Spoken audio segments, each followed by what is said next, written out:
Welcome to another week of a TCP 217, and actually some interesting stuff happened this week. And I believe we had some news, I say news, it's like some more rumors, some more Halo rumors, some Kevin Hit rumors, hard drop in pretty much as soon as the episode uploaded. So, you know, you're in the future, you're watching this from the future, you'll know that by the time that this episode has been dropped and you are currently listening to this live, there's been some probably huge Overwatch 2 news just randomly dropped while we were recording and while we were uploading, because that probably happened. So let us know how that went. Very true. Please do. I think, you know, after cursing it maybe last episode, maybe insinuating that there was stuff to talk about when there really wasn't, we finally have things to talk about, and hopefully now we will have more things to talk about. Again, like AVRL said, you're in the future, so you let us know. Yeah, you already know. You've already heard. You've seen the new Overwatch 2 announcement that happened. Big PogChamp, really cool stuff. Damn, we missed out on it though. Oh, it's really unlucky, unfortunate. Don't know what it is. I'm sure it was good though. I'm sure it was really good. I'm sure you will have enjoyed it, and we'll spend our next episode 218 covering this now news that has dropped now a full week ago. Speaking of catching up on something, I think we talked about AOT last week, but maybe just a real short discussion on AOT, just in terms of, yeah, I mean, spoilers, by the way. If you haven't watched the episode, you probably should. Just like I think I counted. I think I actually looked at it. 15 minutes of all our favorite characters sitting around a campfire. Legitimately, 15 minutes out of a 24-minute episode where there's an outro. There's no intro this time, so no rumbling, sadly, but still was an outro, which goes about a minute, maybe a minute and a half. So 15 minutes just sitting around a campfire. Hanging out. Interesting. Talking about stuff. Politics. I think you kind of need to like explain how the people come together when they had such obvious disagreements, and like, I mean, they killed each other's friends. What do you mean? Apparently, you just see Annie eating a pie, and that was enough. Yeah, totally. That was apparently enough. Yeah. So, hey, they just needed what they didn't have on the campfires. They just didn't have enough pies. Because apparently, if you have some pies, then you can just you can hand wave it away. It doesn't really matter. You're just like, oh, this time they'll just love each other. This time they had stew, which, as we all know, is the great conjoiner of peoples and ideas. Dude, I was astral projecting when they actually had like a scorecard of the legendary stew that she makes, which is made of all kinds of random things they find on the floor. Like, why is that information, bro? But a lot of potatoes. A generous amount of potatoes is what it said. A generous amount.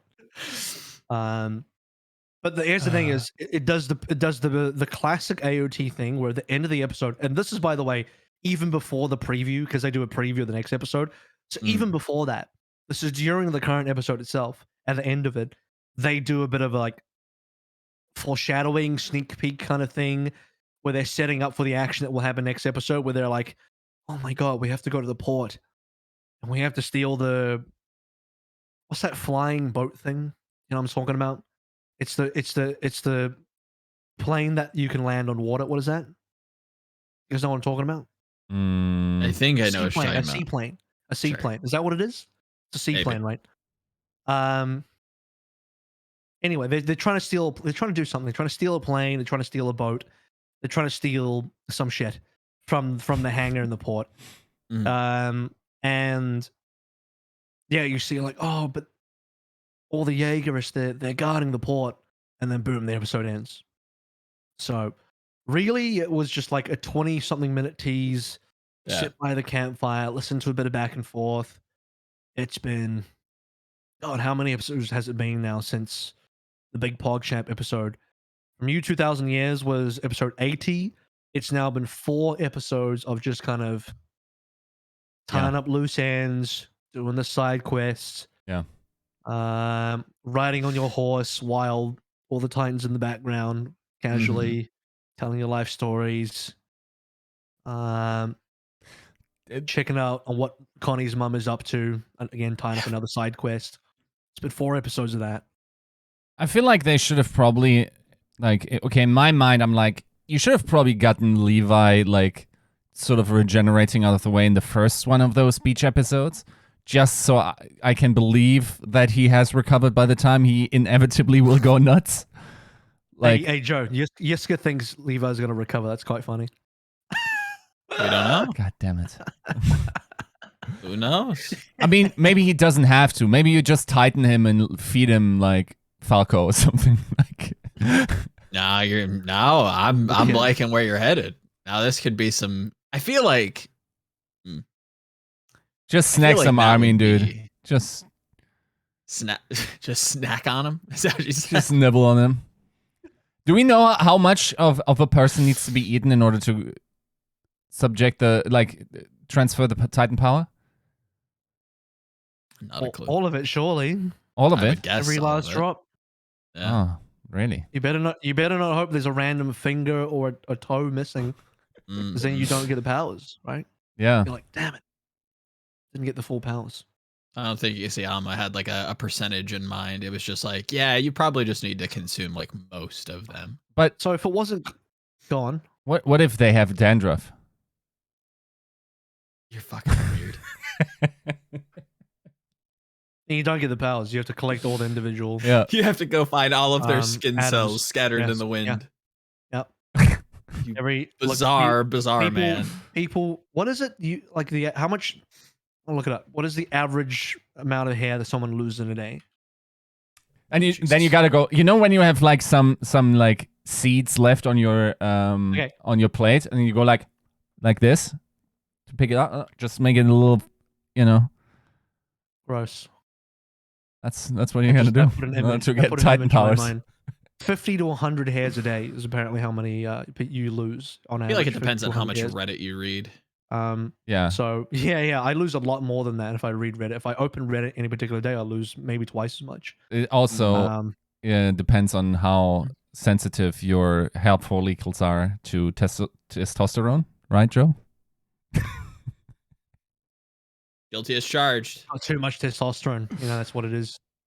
Something like that. Whatever helps me sleep at night. It is like, if you're missing a hair follicle, sorry, you don't get to.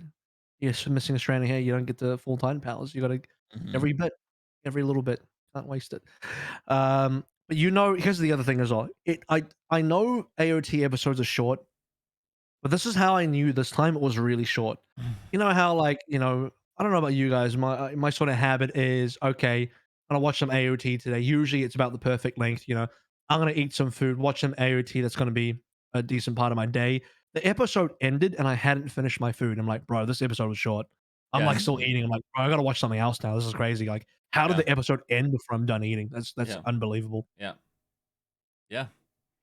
That's also my content requiring brain. I don't know if I have talked about it on podcasts, but I need a lot of information density in my life. I will listen to podcasts in the theater on 1.5x if the movie's not good enough.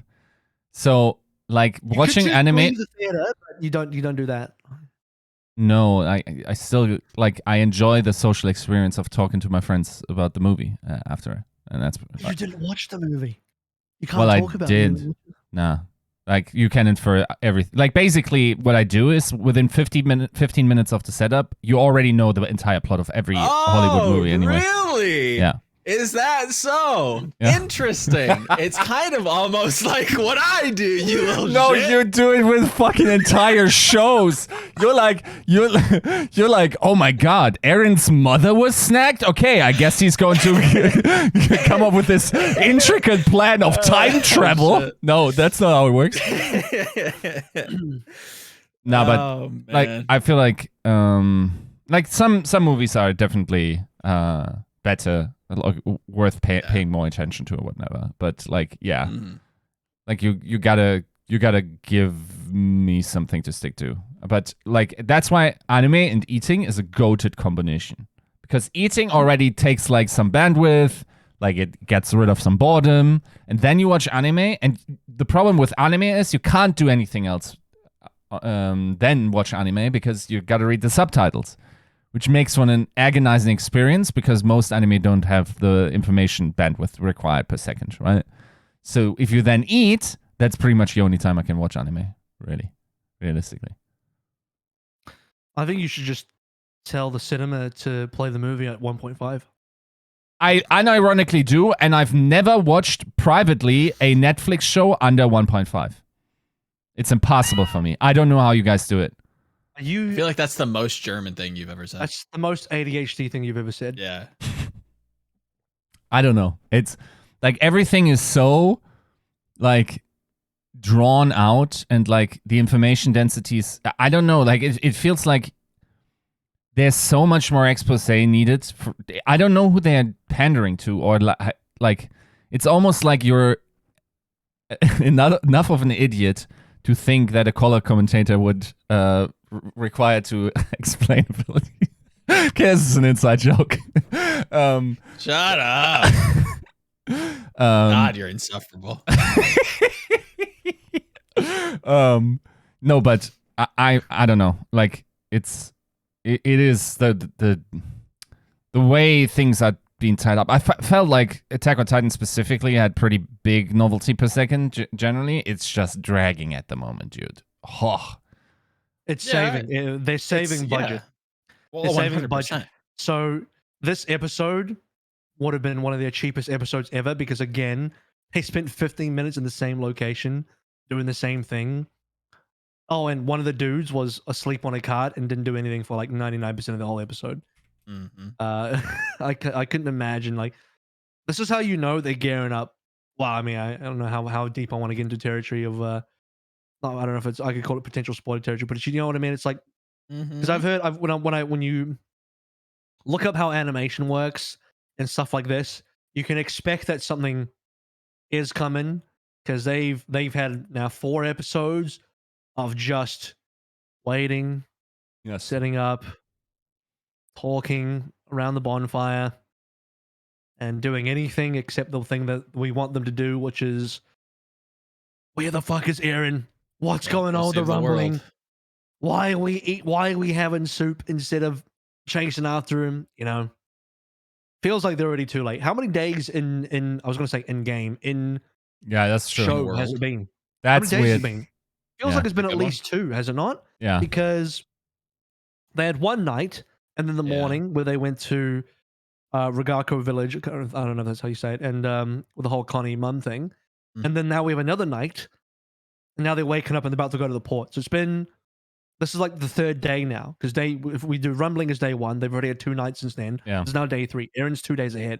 It's fully 2 days ahead. It's not just... Oh, by the way, how fun was it? Like where Connie took off immediately with Falco and headed towards the village. And then like Armin and Kobe just, casually just like, we'll just take a night off and just chilled and wait until morning to go. And they still caught up. How? Yeah. They themselves were about half a day behind. Mm-hmm. And they still caught up. The thing is, what? Didn't you explain to me that it takes only 14 days for the Titans to like rumble everything? 13 mathematically. But the problem with that math is like while the math is correct in in a literal sense, I don't know if Isayama follows that because he just kind of makes stuff up. Because in his writing, the characters keep mentioning millions of wall titans, but it's hard to know whether that's actually what Isayama is saying. Is like, no, there are actually millions of them, or whether that's what the characters are saying because they're not actually informed. Mm-hmm. Because I mean, the maths, and I believe it was about 500,000, about 500,000 titans is how many you could fit in total mathematically within all 3 walls and their little nipples that they have on the different compass points. I mean, but even in the most... The Spotify listeners, Joe smirked at that. Even in the most conservative estimations, like a considerable amount of people of the world population has died by now, right? That's the assumption that I have to make at this point. If we're going off the maths of how long it would take, 3 out of 13 days. And so, we're like a quarter in, almost a quarter in. Aren't they on like Madagascar, but reverse flipped? Isn't that where I believe so. Paradis is? Yeah, so Africa is done at this point. like half done. So for those people that didn't realize, Yiska might have just said something that blew your mind, but I assume if you're still listening to this part of the podcast, you're somewhat caught up. But if you look at the map that they show you in either the manga or the anime, when they actually they show you the map of the world or the map of like where they are in the world, it literally is Africa flipped upside down. So take that same map, that screenshot, flip it upside down vertically, and you'll see that it's literally Africa and Madagascar. So yeah, Yep. that's where they are. Yeah, so you have to assume like some people died already of the rumbling, and they're just like, I have to. They have to. but the stew is hitting just right But at this point. I promise you this, Yiska. That's not how Isayama writes it, because this is what's going to happen: is they'll do all the bullshit. They'll finish drinking and eating their stew. Do you drink or eat a stew? That's also one of life's big questions, isn't it? Both. Do you use a fork or a spoon to eat or drink a stew? See what I mean? It's really hard Spork. to decide. But what's going to happen is, this is not me. This is me in the mind of Isayama. It's again hard to say this because I actually do know what happens, but the way he writes would be like, they go to the port, they get whatever they're looking for, they start chasing after Eren, and then they magically catch up to him before Eren even makes landfall. Just magically. Just the same way Armin magically Power of heroism. Armin magically catches up to Connie despite being half a day's horse ride behind him. Like that's like shouldn't be possible. Like it literally is not possible. Connie has been riding a horse for half a day longer than you are. You can't catch him. You simply cannot catch him, but he did. Okay, I almost want to be spoiled on this, but is the assumption really that they're not off the island yet? Who's not off the island? Like Eren? Eren? Yeah. They're supposed to be. Yeah. They're fucking 3 days ahead. Yeah, I don't know, like how's least that's 2 days impossible. ahead. That's impossible to me in my mind. And the Titans move at a speed. I can't remember what speed it was. Someone worked it out. What speed do someone That's gotta be, dude. like calculated the gait of like the pacing of what a normal human being would walk at, and just upscaled it to like if you were a 50-meter tall Titan. Right. And like at what speed would you be walking at if you did that? Right. I'm reading someone says 50 I thought it was 50 miles per hour is what I saw. Right. But I don't know. I remember the guy who did the math did work it out. It's something like that. It's something like 50 miles an hour or something like that. So it's not super fast, but it's also not slow. I mean, these Titans are just walking. Yeah. So yeah, it's something steadily, and we have to imagine they're not sleeping. They're just going 24/7. They're just constantly moving 24/7. Yeah. They haven't stopped yet, which means you are very far behind if you're still fucking around having soup. Bro, even just 3 days, like imagine how far you already are. Like of course, like there's some water. I believe that you probably also like whatever mode of transportation they will choose. If they're walking underwater or if they're swimming or whatever, like that might slow them down. They absolutely, in my mind, have touched the other continent and just like start stepping on people at this point. That's I don't know, by everything pointed out to me by this anime. And I'd be very disappointed by the storytelling if that wasn't to be the case. When like it feels like it's already happening and we're only like fine-tuning or like trying to sort of prevent further harm, not really provide like to protect the world from any harm. I think that has to be considered over by this point already.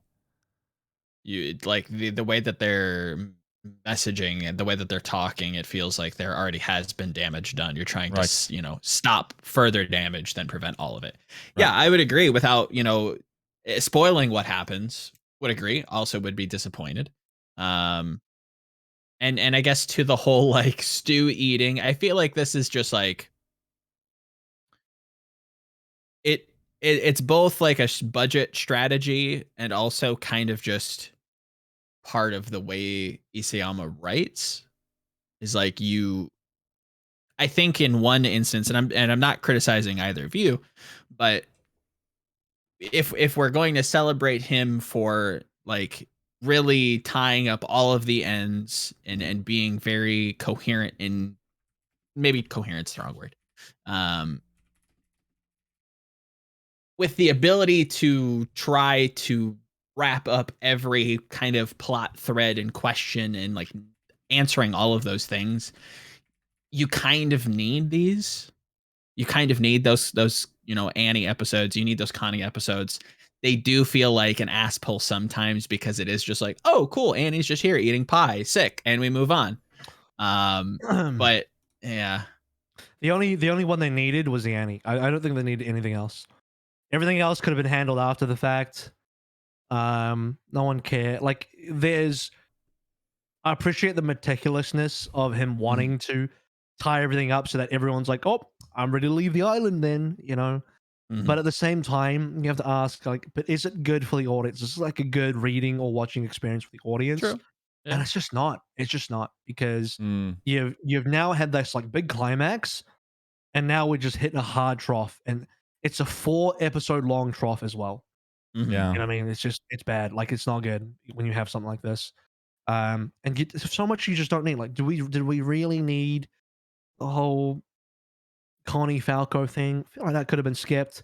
Did we? And Yiska complained about this one, or did we really need the whole the rest of the Titans attacking the people? I mean, if you wanted to do a thing, what I could agree with that. I could agree with that. If like, you could kill those off screen.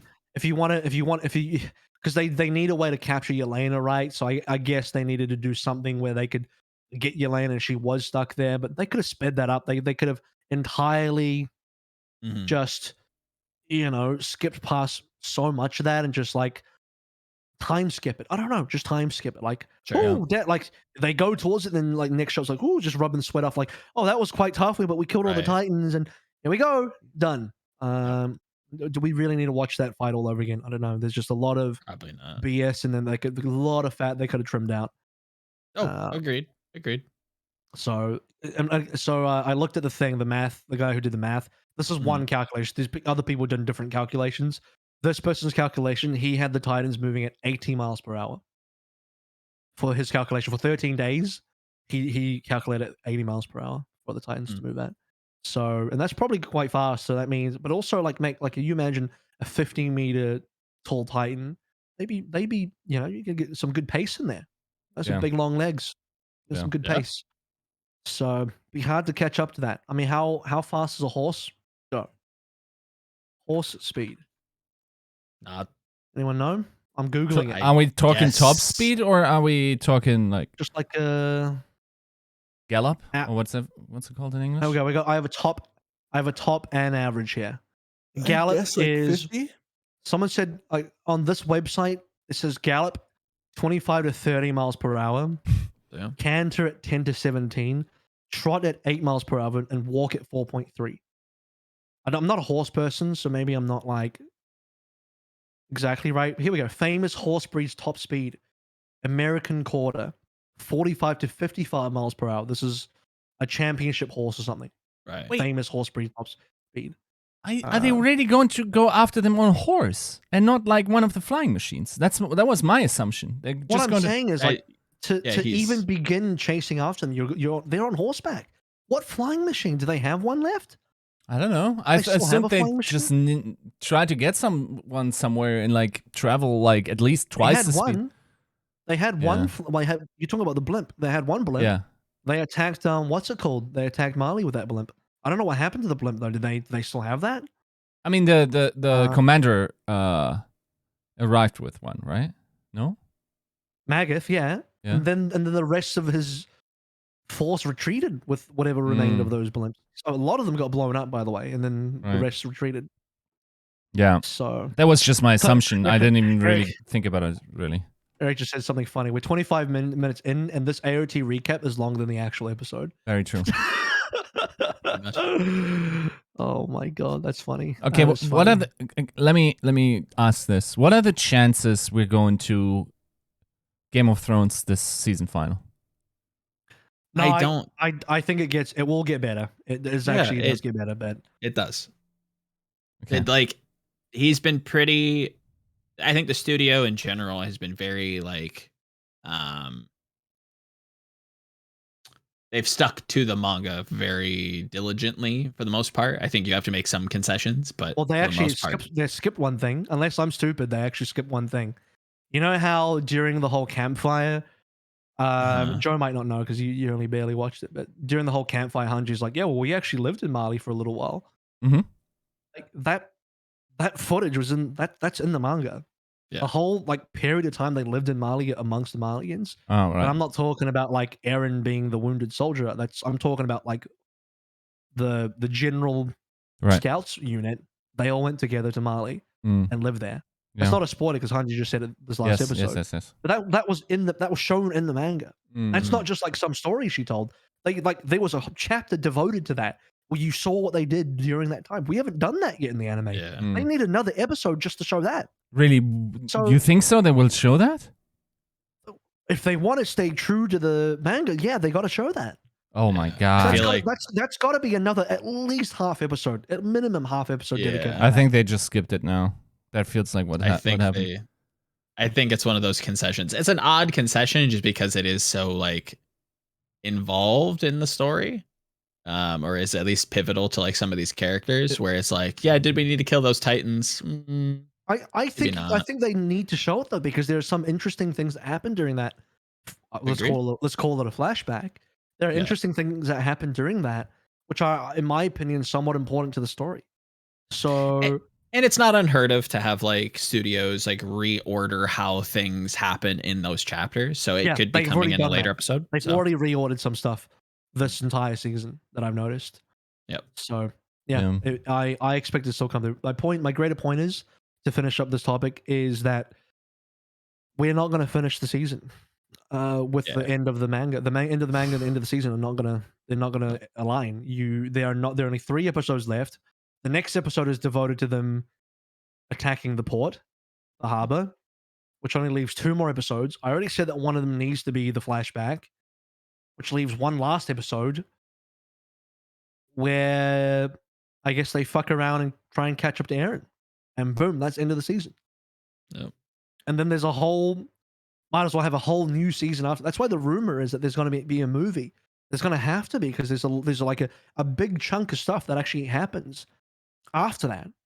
And then they've actually run out of episodes to do that now. You're not going to finish the manga within the scope of the season anymore. and that's why I feel so strongly that it can't be Game of Thrones. Again, I did not see Game of Thrones. I really can't comment on it. Mhm. However, I know that like it is very vehemently disliked by like almost anybody that I talk to. Like it is like a very much a valley into like the end of the show, right? Like you end What on is- a very low note. Game of Thrones, yes. Oh yeah. Game of Thrones ends on a low Complete note, and people are butchering, very upset with that. Mhm. 100%. Well, it's just sped up. I'm sure it would have been fine Sure. if they spread that ending out. We're not going to turn this into a Game of Thrones discussion. I'm just saying this one Yeah. piece and then I'm leaving it. But I'm sure it would have been fine if they just dedicated more episodes to it or maybe another season to it. But Mhm. Dan and Dan were done. It was D and D and D. Dan and Dan done. They didn't want to do any more Game of Thrones, and so they just they sped that motherfucker up and just put it into 6th gear and be like, what is the fastest way we can finish this entire story? And just did that. That's why it was so shitty. Yeah. Yeah, I really don't think that Attack on Titan could go that way. If it is a movie, I'm even more excited just from knowing like what or how the show ends. I would love to see him. We talked about this prior to the show, but I would love to see a movie budget thrown at that. Like, break out the fucking gold bars. Let's open up Fort Knox and just give this show like the ending it deserves and like the most, theatrical way you can. Like how good are you at keeping secrets that a giant production of a movie that would have to come out like within a month of the last episode airing, right? What if it doesn't? It doesn't. It's not going to. What if it takes fucking forever? Yeah, it's gonna take forever to get it done. This is show is worse. It depends on when they worked on it. Like, bro, Sure. that would be fucking Isayama's J.R. Martin moment. Nah, bro. well, at least Isayama finished Winds of fucking Winter. All right, and a Hope of Spring. At least Isayama did that and actually finished his source material. I'm reading George the manga. ain't then. even done that yet. George hasn't even done that. Yeah, So I'm reading the manga. I don't care. You're not going to leave me on the cliffhanger for 2 years. Finish the season. and Yeah. then read the manga. I'll even tell you what chapter to start from. I don't know. I feel like there's one or two options. I can't see they let the audience just like hang on a cliffhanger without like a satisfying ending. So either we're going to meet in 2 weeks' time, and you guys are going to be very mad at how badly they butchered the ending, like leaving out a ton of nuance, or like I'm going to be butt mad about like a movie not coming out in. It would be I can't say worse than Game of Thrones because I don't have the proper context to gauge how bad that was, but you would need copious amounts of like Ritalin, perhaps recreational drug use, to try and speed through the rest of this show. There is so much that happens that you cannot finish it in 3 episodes. It just isn't going to happen. And the other thing is they've set no precedent to try and speed through, because you don't spend a full episode, the one that we just watched, 15 minutes of 24 minutes around a fucking campfire. Slowest episode, I think, of the entire series, maybe. And then like, oh shit, we only have 3 left. And you're doing like this high school college cram thing. We're like, I got a test tomorrow in 7 hours. I ain't sleeping. We're cramming, fellas. There's no precedent set for that.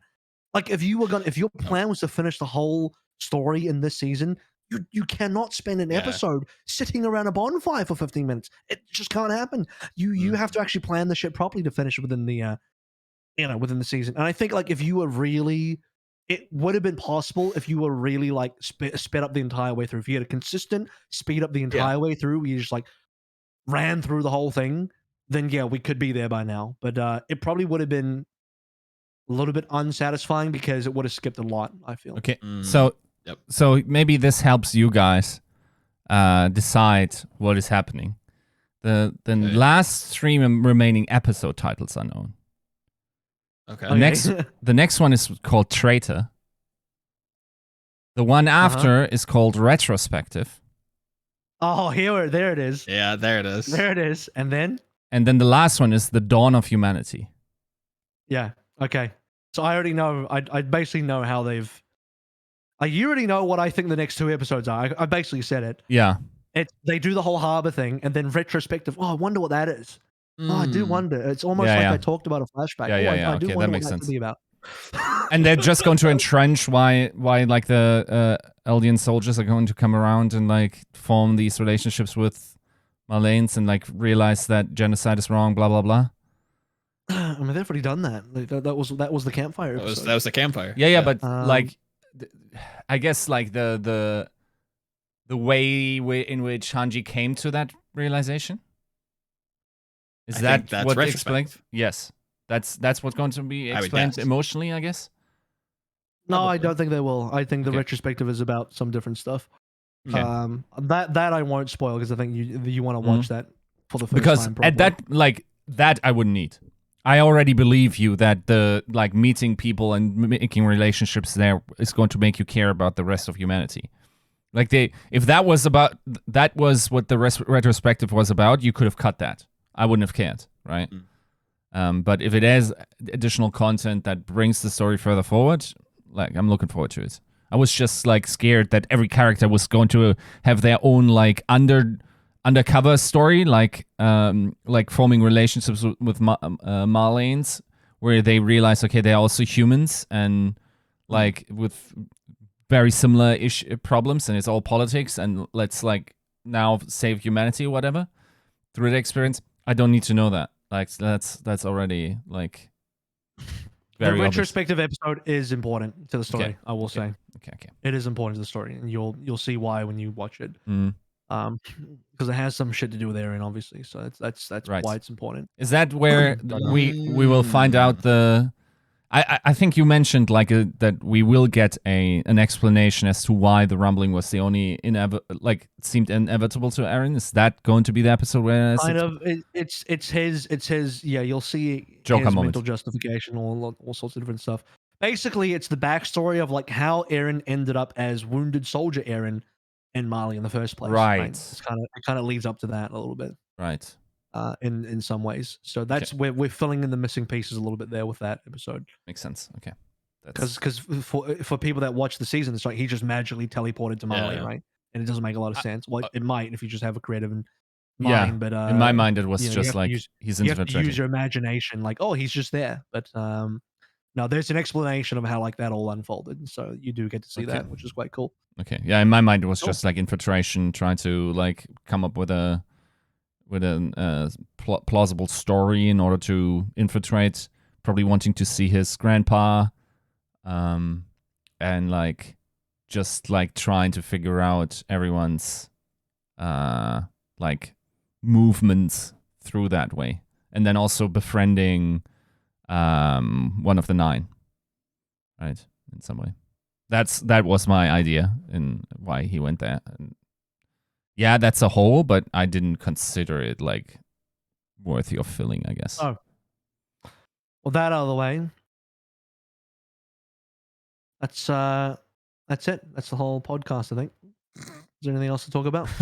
Probably like about 30 minutes of anime. I think it was more than that. It felt like 40 minutes, but maybe. In any case, it's a long discussion for an episode that didn't have a lot in it. Yeah, Jesus Christ, more than nothing. We're like one of those YouTubers that will somehow make a 10-minute video out of 6 seconds of footage. We just did that, but with the AOT episode, we just did it right now live. So well done, guys. Well done. We know how to squeeze the content. Episode 217. Brought to you by Battle Crab, Refine Being, Bronzebot, Buhal, Charia, Prophet Picasso, Chris R34444, Cash67, Lolshin, Porkchop, Sammy, Rex Zane, Sugurth, a lot, Volamel, Smooth Nuts, and Your Misery. Shout out to Jeff Bayer again for translating the last episode. Shout outs to you. Find yourself another podcast that has a 40-minute intro before they even start the podcast. Crazy, isn't it? Wild. Based. So now that that's done, we still have to do the whole 3-hour podcast. It's going to be a 3-hour, 40-minute podcast is what we're doing today. And hopefully the podcast lasts so long that when whatever Overwatch news drops, we're going to react to it live being live for us right now in real time. You're seeing this in the future, obviously, because we'll have extended the episode long enough that the whatever announcement might actually come out. There might be a whole thing. Look at that. So the first big thing that's kind of got announced, this is a two-part of these are linked. Why don't we do this in chronological order, actually? It was reported a week ago, and I think this happened the same day as our recording was going live, etc. Exodo.com by Halo sources, Overwatch League recruits Brad Ross from NBA 2K League as new operations lead. So without reading the full article, you can check that out, guys, if you want. Again, have it over to Dexodo in the Overwatch section. Brad Ross was otherwise known as Pure with 3 Ys, is a person that's actually been around esports for a very long time. If you're like a real old school guy like me who played TF2, he was like a top player in TF2, very well known, extremely well respected, and definitely a personality and a figurehead in TF2. So we're going way back now. Obviously, as with everyone that did anything in TF2, pretty much everyone moved over from TF2 into Overwatch. He was doing stuff in Overwatch. He was part of Splice in Overwatch, which is probably the most worthwhile sort of endeavor that he had in Overwatch at the time. He was part of Splice. And he also, I believe, is a co-founder of Triumph. As you might know, Triumph, they had a tier 2 team in Overwatch for a while as well. I think Triumph also compete in other games and do other things. And then most recently, Brad was the league operations lead for the NBA 2K League, which, if you're not too sure what the NBA 2K League is basically NBA, which you know is the Professional Basketball Association in North America, the biggest one. You know what the NBA. I don't know why I just explained the NBA. You know what the NBA is. Come on, I'm ridiculous if you don't know what the NBA is. They have an esports league, which is essentially a mirror of their NBA basketball league, where the same, if I'm not mistaken, I don't want to try and misquote this, but if I'm not mistaken, the same teams in the NBA also kind of have their own 2K team, the esports team. For example, the Golden State Warriors have Warriors Gaming. And fun fact as well, Golden State Warriors also have Golden Guardians in the LCS, so they're actually pretty invested in esports as a whole. But Lakers have Lakers Gaming, for example, at Lakers Gaming in Twitter, and that's the LA Lakers esports team for the NBA 2K, and it's franchised obviously because it's based on the NBA franchises, and they play the NBA 2K video game as their esport, which is essentially just a mirror of, again, the NBA. So basically, they're just playing digital NBA, is what it is. Mhm. So that's what the NBA 2K League is. And Brad was league operations manager for that, which is a pretty big role. You know, you anything in league ops, for those that don't know, is like you're managing the rule set, you're managing an admin team, you could be managing how the schedule looks and the overall format. Basically, anything that falls under operations, which is a lot of shit, is within his wheelhouse. So he's been now recruited from that into the Overwatch League, and I believe doing the same role. So if you guys remember back in the day, or not that far back in the day, but Adam Mears, who left Blizzard and left Overwatch League, he was kind of doing league operations. So his role now has basically been kind of replaced by Brad Ross. If you remember as well, Packing 10 got recruited by the Overwatch League as well for doing league ops. So Packing 10 will be working underneath Brad Ross in the league operations team, and Brad Ross will be leading that operations team from now on. Yeah. And apparently, real quick, because I've been speaking for a while now, I know, John Spector also worked on NBA 2K League operations before Nate brought him over to Overwatch League. So there's been a distinct link between the NBA 2K League and Overwatch League for some time now, which is quite interesting. That's snagging some good people, it sounds like. I mean, it seems fine enough.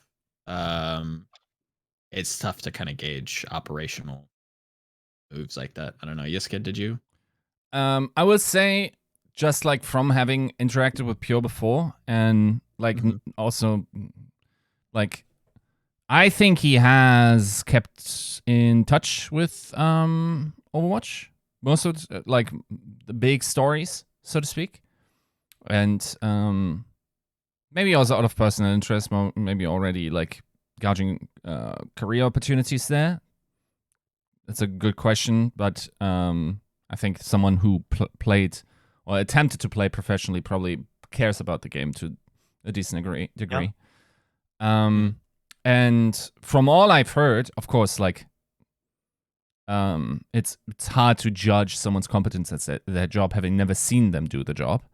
But from all I've heard from behind the scenes type of stuff, this is a W in terms of like what he brings to the league. I also think that someone with a player perspective generally in these positions has an advantage of getting it right in the sense of what people like us and I mean, you listeners will also think of as being the right approach. So while also still, of course, looking after company interests to the degree that both find workable solutions. So yeah, I don't know. Like I think generally speaking, this is a pretty big W. I think from what I understand, he will be Packing's boss. Yeah. In that.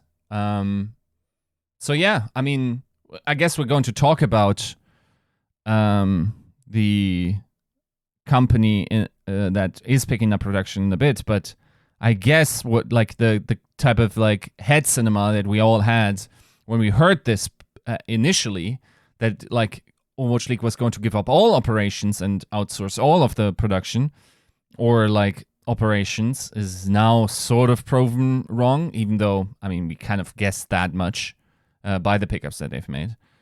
And generally speaking, so far from the operational side, it like for people with interests like ours, this worked really well. We're getting some endemic talent in there when like people before were completely out of touch with these solutions. And I'm sorry, but like your experience from other sectors are not going to be of much value in esports. Generally speaking, and I mean this absolutely, esports content creation and gaming content creation is already of a higher, more adapted quality than sports is to the demographic that we're appealing to. We're not learning much additional stuff from seasoned veterans just because like user behavior in a in an era of unlimited accessibility of entertainment, like it's just a completely different environment.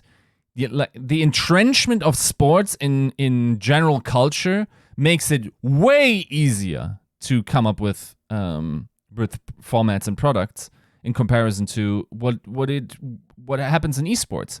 We even like our ancillary or like connected communities are now sort of cannibalizing upon our audience, and we got to figure out entertainment all the new just because like streaming is emitting such a pressure onto esports once again, right? So we got to innovate more. Like that, legitimately, like for instance, take G4, right? A show like G4 with the same level of adaptability towards a sports audience or a general entertainment audience would probably work pretty well. It doesn't work in esports to that degree. Like their viewership is not sustainable at this point in time, right? Like they have like 20K views probably average on their YouTube videos. Of course, they're streaming on a bunch of platforms, and the monetization schemes are not well known to me. But I assume, given that they are pivoting at a rapid pace, that they also realize that they haven't found the full rate of adaptability that they will need in order to be successful in esports. It is way harder. Everyone's way better at this. I'm sorry. Even like you look at like for instance presenters or like some shoutcasters, they are not better like play-by-plays or whatever that is in the equivalent of in regular sports than someone like Sadokist. There just isn't. Right? Like the talent level is just like peak. Basically all that you... But maybe we could do better in punditry. I think that is a fair assessment, but most of it also needs some time to build up the character and like get everyone in on the joke of the Stephen A. Smith type of thing. But everything else, for all I care, we're already way more well adapted and skilled at entertaining that demographic than whatever outside world is. Joe, did we already get your thoughts? Or?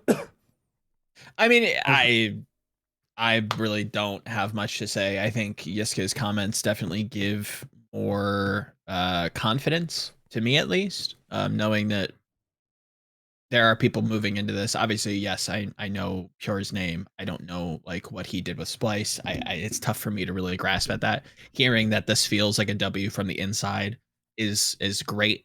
I'm definitely one to push for endemic talent moving upwards if they have that want or desire to do that. That's great. I'm kind of execution focused. I want to see what this looks like. I want to see pen to paper. If it's a great, then cool, sweet, awesome. It's operational. It's tough. I have a bit more context. I can maybe explain a bit more into why I think it's a W. I'm one of the people that is saying it's a W, by the way. So when anyone's like, oh, internally people saying it's I'm one of the people internally saying it's a W. So to explain why I think it's a W. First of all, I actually know Pure. I've talked to him. We know each other. And I actually also forgot, by the way, he at one stage coached GG Esports Academy, which was the Houston Outlaws Academy team before Optic blew up. GG Esports died because of the whole Optic situation back in the day, and then they sold the Houston Outlaws to Immortals, who sold it to Beasley, right? So that whole thing happened, and then Pure left Overwatch after GG Esports, and then went on to do Triumph and then NBA 2K. My point is, working for NBA 2K and just working for the NBA in general is a big deal. Now, I have to debunk something, and I have to speak towards a fan narrative that I really despise and I want to crush and just kind of stamp out immediately. I've seen some comments on the internet. I don't need to get specific. I don't need to tell you where it was Reddit. Where, of course it was, where people were like, oh, he's from NBA 2K. Well, is that a successful esport? It doesn't need to be. Well, why is that like the sticking point? Why is like comparing their viewership or their popularity like the point that you can't mentally get past? I'm talking to you, Mr. Redditor. Why is that the thing you can't mentally get past? As if like someone's ability to do a job is like, you know, like that has been like that for some reason is nullified by viewership. It's not Brad's fucking fault whatever the viewership is. He's just doing the league operations. If you want to know if he did league operations properly, ask the people who played in the fucking league. Yeah. And the players who in that league all said great things about him. He's got a great reputation in the NBA 2K league. Yeah. People, here's how you would know if he did a shit job is if people complain, oh, this is a bad format. Why are we doing this? Why is the scheduling looking like this is such an unfair schedule? Here's competitive integrity issues. This team's getting advantages. We're getting screwed over by, the schedule, blah, blah, blah, blah, blah. If those things are happening, then Brad did a bad job. But as far as I'm aware, as far as we can tell, none of that was all good. The players, no complaints. At least not that I can see. I can't see any. So show me if there is. I'll maybe I'll take a second look at it. But from what I can gather, he did a good job in terms of his particular. He's not in charge of the fucking viewership. So I don't know why you're using that as like something to bring him down. It just doesn't even make sense to me. It's especially hilarious because like on one hand, everyone's like, yeah, I mean everyone in Overwatch League is kind of screwed over by the game being shit and like having no new content, and then turn around, go like, ha, low viewership on NBA 2K. Like, come on, man.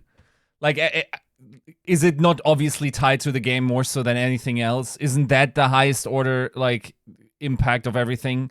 And, like, do we not feel the impact of that viscerally, like, for the last couple of years? And now this is, I don't know. Like, once again, as Avril explained, it's not even his job to bring the viewership. And yeah. I'm just saying, like, it's just an unreasonable criteria to judge him off. Yeah. What the fuck was the popularity of the league got to do with his role? Nothing. Yeah. Mm-hmm. Blame the marketing team if you want. Yeah. Blame whatever fucking promotion, PR, you name it. Blame all that bullshit. If you're the league, you're doing operations, it's got nothing to do with you. As long as your league functions and the players enjoy and the teams are happy because they don't feel like they're getting fucked over, that's all that matters. Right? Let's be perfectly honest. The NBA 2K League, much like the FIFA League, is just like boomers not understanding esports and only wanting to support esports that will never be as successful as far as I'm concerned. It's just like a token, like, oh, esports? Well, we'll do an esports. It's like a token gesture of doing esports. It's the same as what Formula One does. If you don't know, Formula One have their own esports league as well. It's like a digital Formula One where, much like the exact same thing we see in NBA and FIFA, it's the same franchise teams in the Formula One, the same 10 teams. They have 10 franchise teams, digital versions, esports, versions of their teams in the digital realm where they sign 2 drivers and you literally race for Ferrari and fucking Mercedes in this digital F1 league because it's owned by the same ownership group. It's the traditional boomer sports saying we want to dip our toes in esports, and then they do that thing. And I mean, the reason why it's not popular is, again, it's got nothing to do with the people managing the league operations. The reason it's not popular is because if you are a traditional sports viewer of either football, basketball, or Formula One, why the fuck would you ever watch this esport when you can just watch the real sport, right? And if you are an esports person, if you're an endemic esports person who likes gaming, you're just going to watch Counter-Strike. Yeah. Or Overwatch. Or League of Legends. You have no reason, unless you're like a die-hard FIFA, NBA, Formula One, you don't have a lot of reasons. So it doesn't, these sports leagues, unfortunately, don't really cater to anyone. But also, those teams are fucking rich as motherfuckers. Ferrari's just got infinite amounts of money. That doesn't even matter to them. Like, running a esports team, drop on the bucket. They don't care. Yeah. LA Lakers don't give a fuck. They spend, bro, the entire salary of their LA Lakers digital team, plus coaches, plus staff, that entire salary probably doesn't even compare to a single player on the actual NBA LA Lakers team. Not even a single one. Close. Not even close. Not close, no. So it is literally a drop in the bucket. Are they losing money? Probably, but it doesn't matter. It doesn't matter. So keep in mind, if anything, the fact that this entire league was so stacked, and to a degree the Overwatch League as well, even though not to the same degree, I would argue, that actually speaks towards the experience that Pure has had with like high stakes team owners, right? And like finding like a middle ground. Franchises. Yeah, finding like a middle ground solution. I guess like in the Overwatch League, we have to fairly say like we have a bunch of sports owners, so I mean it is pretty much the same. Even though yes, we have a lot of endemic orgs that are very clearly smaller, right? Like teams like like the Toronto Defiant with OAM or like are clearly Immortals. not Just say Immortals. Just say Immortals. Immortals like with the Valiant are clearly not comparable to like the size that Craft would be, like Craft Sports, right? Even though Boston spends very little money. Anyway, I'm not Right. going into that, but Kraft has a lot of money. He's not putting into esports. He's just existing. You definitely notice a like when you communicate with Boston and want something officially done, you send an email to a Patriots email, right? Yeah, that's the difference, and you will be like the procedure will be very professional, right? While like for other team orgs, and by the way, I'm not making a qualitative judgment. I think both of that works in some regard, or works feasibly. I have no preference towards any side. But if I want anything done with, let's say, the Florida Mayhem, then I'm just reaching out to the people in charge directly, right? And I feel like that those are very different experiences, just like endemic and non-endemic owners. And I think that someone that has coached for an organization, has played for organizations, has managed like big sports franchises, that's just the type of experience that they're looking for. And I feel like Pure is highly qualified for. Founded an org himself, not a huge one, but has at least done that. Yeah, knows what it's about. Which one was it? Seems like a pretty smart guy. This is one of the this is one of the best people we could have gotten. 100%. Trust me when I said this is one of the best people we could have gotten. Yeah. Yeah. Sounds like a pretty. If you do this job that he did in the NBA 2K League, guess who hires you? Guess who you're working for? Your paycheck comes from the literal NBA, the real NBA, not ESL, not Face It, not Blast, not an esports organization, from the NBA. You get paid by the NBA. You are hired by the NBA. Right? And I know a lot of you are like fucking 12 and you Zoomers. You don't know anything about traditional sports. It's a big deal. It's a big deal. It's like you're literally being hired by the NFL or some shit. You know? You're literally being hired by the Formula One. You're literally being hired by like the big dog, the proper, the big money, a big traditional sports brand. NBA, global brand, Michael Jordan. Yeah. Fuck, do I need to say more? That's who hired you. You work for the fucking NBA.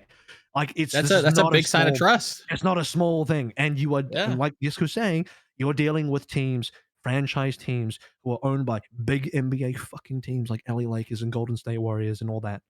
Okay. These are not small organizations. These are like craft level organizations across the board. Yeah.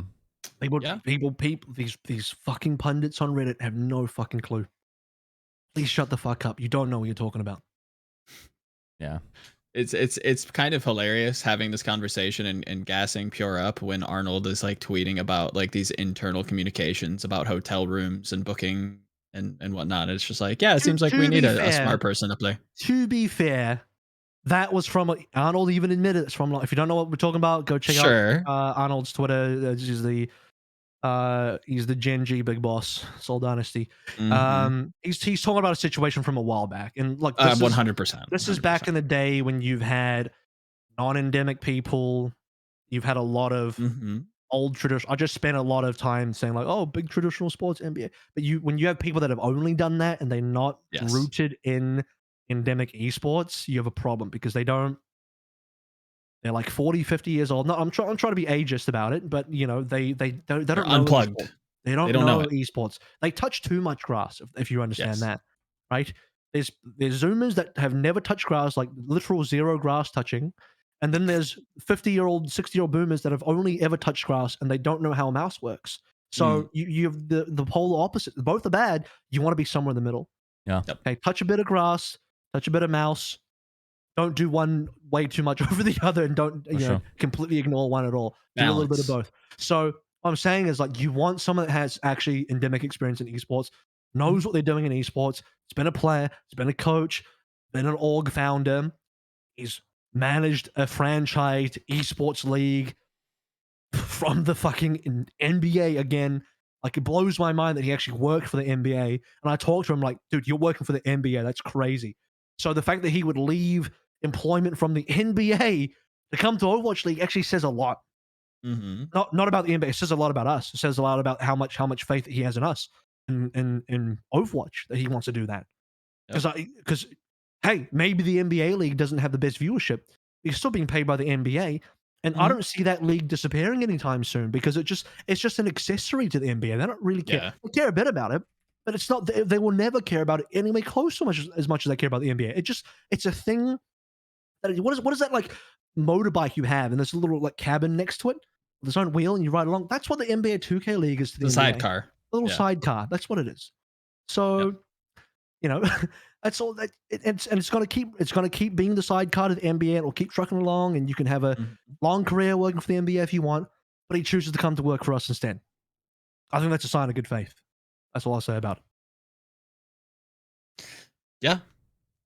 It's a sign of growth, to Arnold's, comment. We're getting more and more people up there. Yes, the hotel fiasco happened earlier on, and they've made improvements per his tweet, but it's it's a sign of improvement. If you ever wanted like tangible proof that we're getting more and more people in that actually know what they're doing, this would be one of those. I'd be concerned if that signals. Arnold story happened like last year. Yes. But we've improved way. We've come a long way since then. Yeah. It's a funny story from like yonks ago, from eons past. Right? So it's like, it's funny, but it's not relevant anymore. I'm not saying Arnold shouldn't have said it. It's a funny story, but I'm saying like no one should ever look at that and use that as like any relevant evidence against the league currently and how we currently operate. It's not, just simply isn't true. Also, real talk. If we're actually getting more homestands, and if we're actually traveling more, we will need all the operations management and like eyes of competitive integrity that we need. Because I tell you that much, there were a couple of like teams that weren't too happy with whatever was provided, like in the first homestands that we had, and like that's why we always rang the alarm bells about the ability of Overwatch League teams to travel. Because like if you're sitting there and you like have to split scrim blocks and only get like 2 hours of effective practice in a week, where I think like recently there was even a picture posted of the Atlanta Rain, like a little bus. You know, that was the little truck that they had? Yeah, that was supposed to drive around the country and like have their mobile practice unit in there with a bunch of PCs and like chairs and like desks. So they had a mobile practice unit. A tour bus. Yeah. You gotta show me. I didn't see it. You gotta show me that. Actually, I didn't see that. Yeah, they basically had that one. I think like Packing talked about like having internet cafes very close to their hotels, always like pre-booked. Like teams definitely had to make up for whatever was provided there. And then I imagine, especially if you're a team from outside, if you don't necessarily get help from the host, you're on your ass trying to find effective practice. Yep. Last thing I'll say about this is before we move on to Dome Productions, which is what the chronologically what it leads into, and it's also linked to a little bit of Pure, is that he's he's also working with Packing 10, who's working underneath him. And you already know who Packing 10 is. So I mean, he's one of the lads. He's trustworthy. He knows his shit. He's literally been in the Overwatch League. He led a pretty contextually pretty successful LA Valiant team in 2020. So not that the success of the team or lack thereof would have any impact on, would have any say as to how good he would be at league operations. So maybe that's not really a good point to bring up, because certainly helps. I think if he lost, I don't think that would matter anyway. But yeah, you're right. It does help. My greater point is I think Packing is a pretty trustworthy person. I think has a lot of experience and knowledge of Overwatch and Overwatch League, and someone that you can trust to do a good job. And you combine with Pure and whoever else is going to be in the league management, league operations team. I got a lot of faith. So Dome Productions, that was the other leak / insider report thing that came out. This one's from Kevin Hitt. Now, if you remember in the Kevin Hitt saga, in the sort of Kevin Hitt cinematic universe, we talked about all the prequel movies already, where he was saying, okay, then I believe there's sources say that there is third party operations coming in to handle the Overwatch League, similar to what CDL is doing with Esports Engine coming in. That was a report that we actually talked about on a previous podcast episode some time ago now. Can't remember which episode that was, but it's been a while. Kevin Hitt has now followed that up with basically saying that the production company has been acquired or has been, the deal is done. Activision, the title says, sources, Activision hires Dome Productions to handle Overwatch League. Dome Productions was not a company that I personally knew of. I had to look them up as well. But I'm going to go to the Twitter account so I can make sure I got this done properly. So they are based out of Canada, and they have supplied digital broadcast facilities to CFL, MLB, NBA, NCAA, NHL, CTV, ESPN, Fox Esports, Much Music, Oprah, Sportsnet, TSN Sports, TVA Sports, and RDS. So it's a bunch of mainstream, traditional sports stuff. Includes NBA, and actually, I believe someone actually mentioned this as well. It not only included NBA, but also included NBA 2K. And if you actually go on to their Twitter, in a recent tweet, they have a tweet about NBA 2K Season 4. So, and it says hashtag Dome Productions. So so their foray into esports has been NBA 2K. So that's kind of where the link is. I think we have to assume on some level that Dome is linked to Pure and is linked to, the whole this thread of Overwatch League connecting to the NBA 2K. This entire thread, it's of us not in terms of we're not work. I don't think Overwatch League is working with NBA 2K. It's more so that dare I say, Overwatch League has kind of poached some stuff from them. I don't know if Dome will still be doing NBA 2K. Maybe I'm sure they're a big enough company they know what they can handle. But we've definitely poached Pure from them, and now we're taking or at least utilizing their production partner as well. And again, been some comments out there where I think people are maybe confused about what this means, what they will be doing, and how they will be operating in the space. And I think it's pretty clear right now, and this is Yiska mentioned this briefly as well, just in passing as we were chatting here, that due to the fact that the Overwatch League has already hired people in league operations roles, Dome Productions is not touching league ops. They're not touching adminning. They're not touching they're not touching the rules. They're not touching the scheduling. They're not touching any of the operations side.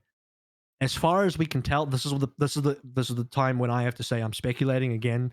The disclaimer I put out there is this is my speculation. Is that Dome Productions is just doing production? That's it. They're handling the camera stuff. They're handling, the broadcast side of things in terms of the actual execution of the broadcast and putting it out into the world. And I actually have to say as well, probably one of the big things that I assume they will be handling is live production in venue, because there is talk about homestands. Is Battle of Texas meant to be a homestand? I think it is. Is that correct? You guys? Sounds about. I mean, I would imagine so. I think didn't Houston say they were going to have? They either hinted at. I think they tweeted about it. Yeah, they are hinting at doing a live event for the Battle of Texas or something, right? Anyway, even if it's not that, even if it's not going to be that, there's still going to be the slated live events that was announced in about episode 2 again. A couple episodes again behind us now, where we talked about the league schedule and what that kind of means, and the fact that they are planning on doing 2 international events and then 2 regional events per region. Well, sorry, the international events would cover both regions, obviously. So 2 regional events per region, and then 2 overall international events for the mid-season, whatever, competition, and then the end-of-year playoffs. And I assume that Dome will handle a lot of that, similar to what Esports Engine did, where they handle a lot of the in-person live venue stuff, because that's where Blizzard and Overwatch League need help. Because I don't know what the capability is for Blizzard to do a lot of that kind of stuff, and you can hire your own people to do that, or you could just hire an entire company that knows what the fuck they're doing, and they can just do it for you, which also makes a lot of sense. Because I think hiring in-house to do that doesn't make a lot of sense if you're not doing that many events. And that Dome might be doing. Let's just start with 4 because I don't know if we are going to have homestands or how many homestands. So we'll just start with what we know: 2 regional events in NA plus 2 international events. It's likely Dome handle those 4 at a baseline. Yep. So if you're only going to do just those 4, maybe a few more, you're not hiring in-house for that. Actually makes more sense to hire third party, right? Am I wrong? Like, doesn't it make more sense to do third party? So there's more comments on the dreaded website of Reddit where it's like, oh, this is clearly a bad sign for the Overwatch League. They're handing out, they're using third parties. Oh my god, this is so bad. Why? Why is it so bad? Tell me. Why is it bad? It makes a fuck ton of sense they would do this. Why wouldn't we do this? It feels like such a weird, like, optic thing, and maybe you two can correct me if I'm wrong, but the homestands previously were all like team fronted, right? Like the teams had to figure out who was running the production. They had to get like their own production team going, figure this all out ahead of like the 2020 season. I can't where remember. This was fair enough. Even hypothetically saying that's the case, like that's a lot for just like 20 teams to figure out for their own home region. Having this subsidized by the league probably makes a lot more sense, especially moving forward post-COVID. I think what people are knee-jerk reacting to is the fact that they just don't know who this is, which I can sympathize with, but until you see them, or if you're not actually going to put in any legwork, then you really don't get to judge them. No, it's Reddit knee-jerking again. Yeah. It's just classic Reddit knee-jerk. I don't understand what is happening. Therefore, I will assume the worst and kick myself in the fucking face because I knee-jerk that hard. Is what they do.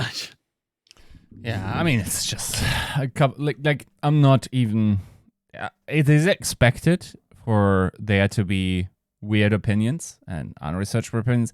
What really like concerns me always is the upvotes, because like it's hard to quantify. Like if a comment has like plus 50, does that mean 50 people agree, or does that mean 500 or 1,000 people agree, but 950 disagree? Right? Like what is the participation on these opinions? Yeah. And because like like a post that maybe 100 people have seen and it's at plus 10, I don't mind that too much, right? But like I don't know. Yeah. Sort by controversial. It's my favorite thing to do. So I'm willing to just see what happens with Dome. I'm not backing Dome the same way I'm backing Pure, because I actually know Pure. I don't know Dome. I'm just saying that to me, Dome are not coming in and dictating how the fucking league is being run. They're not changing the rules. No. They're not deciding. They're not coming in and be like, yeah, maybe we should play 6v6. That's not happening. Yep. Dome are they're fucking operating the cameras and sending the feed to YouTube and doing the live venue stuff. I'm generalizing hardcore here. There's probably way more stuff that I'm not talking about, but I'm trying to make it digestible here, guys. So and I mean they're well vetted. I mean, Jesus Christ, they've done so many MLB, NBA, NHL. That's like 3 out of 4 of the top sports leagues in the United States. The only one they haven't done is NFL. If they've done that, they've done the quadfecta of traditional sports. They've got 3 out of the 4. Like, fuck me. That's a if they only had those 3 and nothing else, I'd still be like, damn, that's a pretty impressive portfolio. You know what I'm saying? Like, is there anything to say? I mean, obviously we don't know how Pure or if Pure and Dome Interactive are connected in some way. Obviously they worked in this, a similar space. But is there anything to the idea that maybe he helped push that deal along to say, hey, look, like, I know you guys want to go with me. I'm maybe along in the interview process. I would definitely look at these guys. I would trust them. I've worked with them. Is there any kind of not package deal? That's not what I'm saying. But what I'm saying is maybe he helped to vet that process. Well, let's be very clear. Let's put the line in the sand. It's definitely not a package deal. Second, 100%. Not that I think you said that, but just I know some fan might making it very clear. So the second point would be, could he have influence? I think he could potentially have influence, but I think that, again, speculation. the influence probably stops at you could take a look at Dome, Right. right? Okay. And that's about it. Because, and you know, maybe it's you can take a look at Dome. I trust them. We work with them in NBA 2K. They're good, right? That's probably where it ends. Yeah. There's not much more involved than that. There's no Right. further incentive for someone like Pure to help bring Dome into the fold. It's not like he's a fucking part owner of Dome. He's not. He doesn't have, to my knowledge, he doesn't have shares in Dome. Right? It does. There's no like ulterior motive there. 100%. Yeah. I'm sure the process goes that there's multiple different partners that Blizzard could have chosen to run production for the Overwatch League, and Dome was one of them. And they ended up settling on Dome because I have to imagine Blizzard felt like this was the best option. And again, we're saying the pure Dome connection is there, and the NBA 2K connection. I don't. Maybe even the John Spector connection could still be there because Possibly. Yeah. he's been with Makes NBA sense. 2K, so he, you know, I don't know how long Dome have been doing NBA 2K. If it's the True, entire true. time, then maybe John even knows them. So there's that. All I gotta say is I think there's a lot of dooming about this for some reason. I don't get Yeah. it. I think the dooming comes from a fear of the unknown. We Yes. don't know who Dome are. Therefore, me scared, hide under blanket, and hold the cross out and do that. You know? I think we'll all be with you with the pitchforks and the torches if this turns out to be a shit show. Sure, I'll be However, there too. you have to give 100%. I'll be up in arms with you. But you can't just like chastise them before they even actually do anything. Much like we can't chastise Pure before he actually gets in and does anything anyways, right? Like you have to give people the benefit of the doubt just because they come from, in your eyes, a subjective view, a lesser esport. It doesn't matter. We need good people in the front office to improve our esport. And if they're moving upwards, you know, these people have to be gatekept somehow. So somebody's making those decisions. These are good endemic people. If we're going to criticize ourselves for being too traditional, this is the proper course of action. It's also, if I'm being honest, right? Like this is already like in the relevance part of my brain. It's like we already had a pretty good league experience last year, right? Like the league did about as well as they could have with the state of the game, right? Yeah. Everything that happens there, like, is a marginal improvement towards like my enjoyment, and is dwarfed by whatever is going to turn out as Overwatch 2 comes in, and whatever that is. Like, it is almost impossible for it to move the needle more than single-digit percent on the actual experience. So I really don't care that much. Like, as long as these people get out of the way and like not make it worse, and then, I mean, expectedly probably improve the experience even further. Like, it's all good with me. But it's unlikely that I will be able to bring myself to care, or that these people will like come to the forefront of my mind once we start the season, just because the topic of Overwatch 2 will be so huge and will determine discourse for like at least the first half of the season. Oh, yeah. I got to debunk one more thing because I know this is going to come up.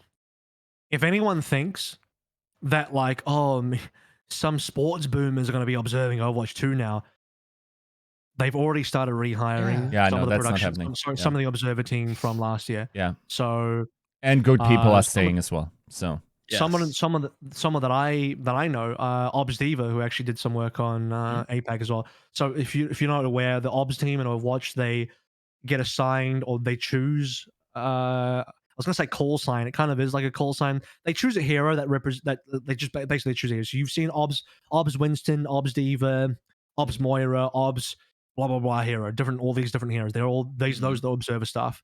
And Obs Diva's been rehired.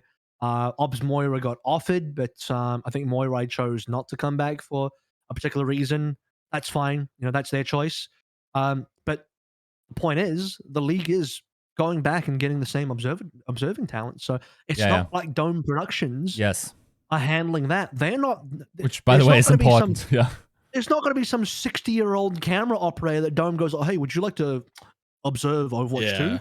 That's not happening, guys. It's not happening. We're getting the same observing team again. Don't worry about that. Mhm. I was concerned initially as well, but Sure. yeah, that's not happening. Concern is one thing.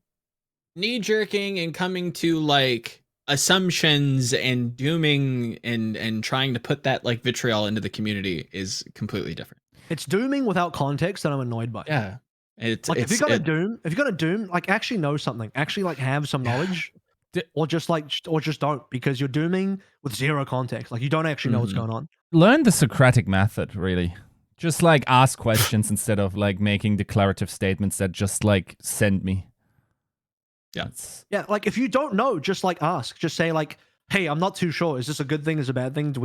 Let's talk about it." Don't just be like, "Oh, this is definitely bad." Like, why? Do you know that? Are you fucking in the league? Do you know that? Like, what? Shut up. Come on. And I promise you, the people that actually matter will notice that to be a signal of like a quality thinker rather than making declarative statements. Agreed. So yeah, that's but again, I don't know Dome personally, which is why I'm just willing to give them the benefit of the doubt. I'm not saying they will be good, I'm not saying they will be bad, but I'm not going to assume they will just be bad. I'm going to, based on their credentials, assume, well, they got to know what the fuck they're doing if they've worked for Oprah, MLB, NBA, and NHL. Like, you don't get to do those things if you're like a failure. The only things that might be weird, and I think my only critique is that there will perhaps be some teething issues. If if they're not like, when I say teething issue, I'm talking about day one stuff, week one stuff, where they're still feeling it out. They're maybe not familiar with the show's flow, or maybe there's some problem. Actually, if there's teething issues, it might actually even be, you could even potentially blame Overwatch 2 and the client if it's not stable, if it causes crashes, there's bugs that cause problems. I mean, Dome can't do anything about that. I'm sure they're gonna cop flag anyway. People are like, oh, Overwatch production. It's like, bro, the game's bugged. What do you want? Yeah, that could easily happen. So who knows? There could be some issues in the first week that Dome are gonna have to try and fix. Listen, as long as we don't get an NASL sound guy, I'm good with that. Shout out to the real ones who know what that is about. Yeah, I'm not a real one, so I'll have to explain that that's later. fucking rolled. Cool. So I'm happy with that. Any further discussion on? I mean, this was probably a big topic for the week. Is any further discussion on either Dome or Pure? Nope. I would just echo exactly what you guys just said. Listen, guys, it's not that big of a deal. This really isn't going to change things. And come on, give them the benefit of the doubt. If they fail, great. Then we can roast them. Oh yeah. Until then, shut the fuck up. Yeah. Yeah. Cool. Okay. Well, let's talk about some other things that happened, and also some things that will happen. We might as well do the roster stuff now, because we'll do it in chronological order. Stuff that has happened, stuff that is currently happening, the stuff that will happen. So something that's currently happening is, there was a rumor recently. This is another Halo of Thoughts thought, where Halo of Thoughts is thinking, and he's come up with this thought that says that Sasin is now rumored to be signing with the Valiant.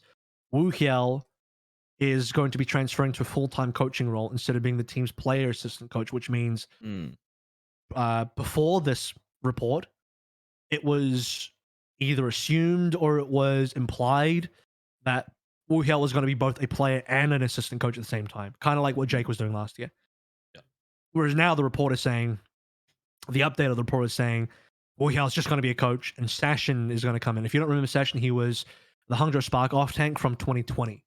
And I think a lot of people are surprised by this, because Sasin hasn't really done anything in a while.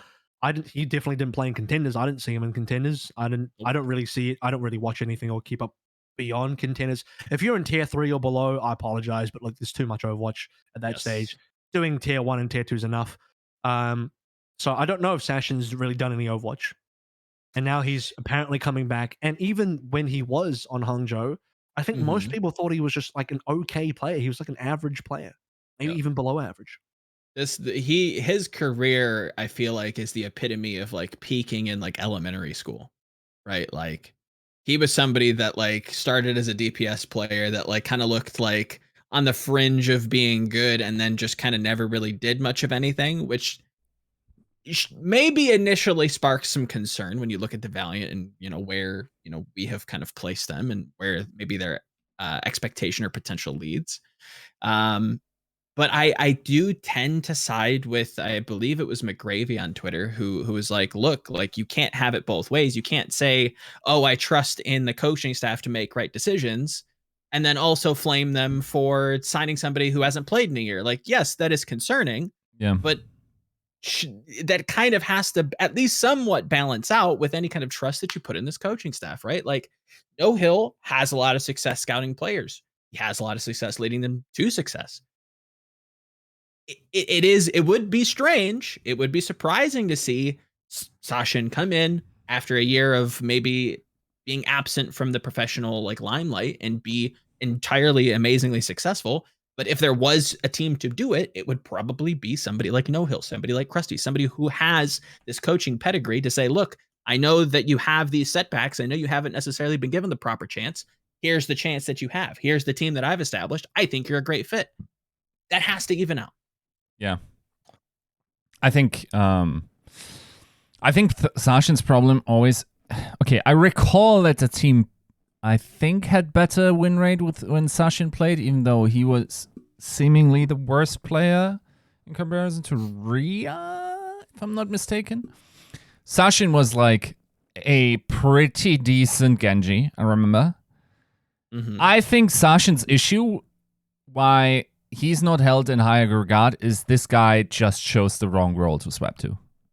Yes. Which was, why not go main tank? You could have been Django before Django was Django, right? Like, and he still might be. Maybe that's what he spent the year doing. I mean, I don't know. And like now that's sort of the same role, right? Like, right. The problem is you're still competing with a role that's just like disgustingly stacked in inherent talent of that role, right? I think like in my mind it's always like flex DPS is probably the most stacked role, like the hyper flex. That those guys are just like the best Stacked at Overwatch. in terms of talent or in talent. like breadth of players. Okay. And then if you go, then I would even say that probably off tank is a more stacked role than flex DPS. Flex support. Support? Yeah. I think like if I will say there are more flex support players than off tank players this season though. Yeah. Right. But if you think about like, just go down the list of like flex tanks you Really consider really good, like good to great to best. There's more names you could mention and more teams have them, then that is true for flex support, I think. Where it's like, if you think about like even someone like Punk is really good, right? Yeah. He's a really good player, but he's probably only average in his role. If that. Right? Because what is that? Who else is there? There's Hanbin, there's Void, there is like come on, Fury. There is like then you even have like guys like with like we've had this island episode. savant like abilities like Piggy, who's like a nut Steve. Then you have Hawk. Then you have like all these guys are legitimately like considered to be great talents at their role. Like for all we care, like Hawk in other roles with the same performance last year probably would have been in a discussion of like a role star somewhere. That just doesn't happen because you have like legitimate GOAT candidates. I forgot Choi, of course. Like that, they just is space. Certainly would be counted there. Look, don't put the weakness of how I phrased that argument towards like the validity, because what I should have done is had a little scorecard here where I had 7 of those top tier names and should have just like ran them down, because that's legitimately what off tank is, right? Like, yes, like even let's say this: someone like Meko on any other role other than flex DPS would probably still be in the league because he would be good enough to still be in the league, right? But now it's too stacked. Yeah, I can't say that I agree. Semantically, I can't agree, but I agree in the sentiment that it is a role that doesn't get a lot of love and has some incredible talent in it. I don't think it's too far behind flex support personally, but yes, I think that if Sasin were to go back and like choose a better role, maybe I think just inherently looking at it that way maybe touches on what No Hill sees in him, right?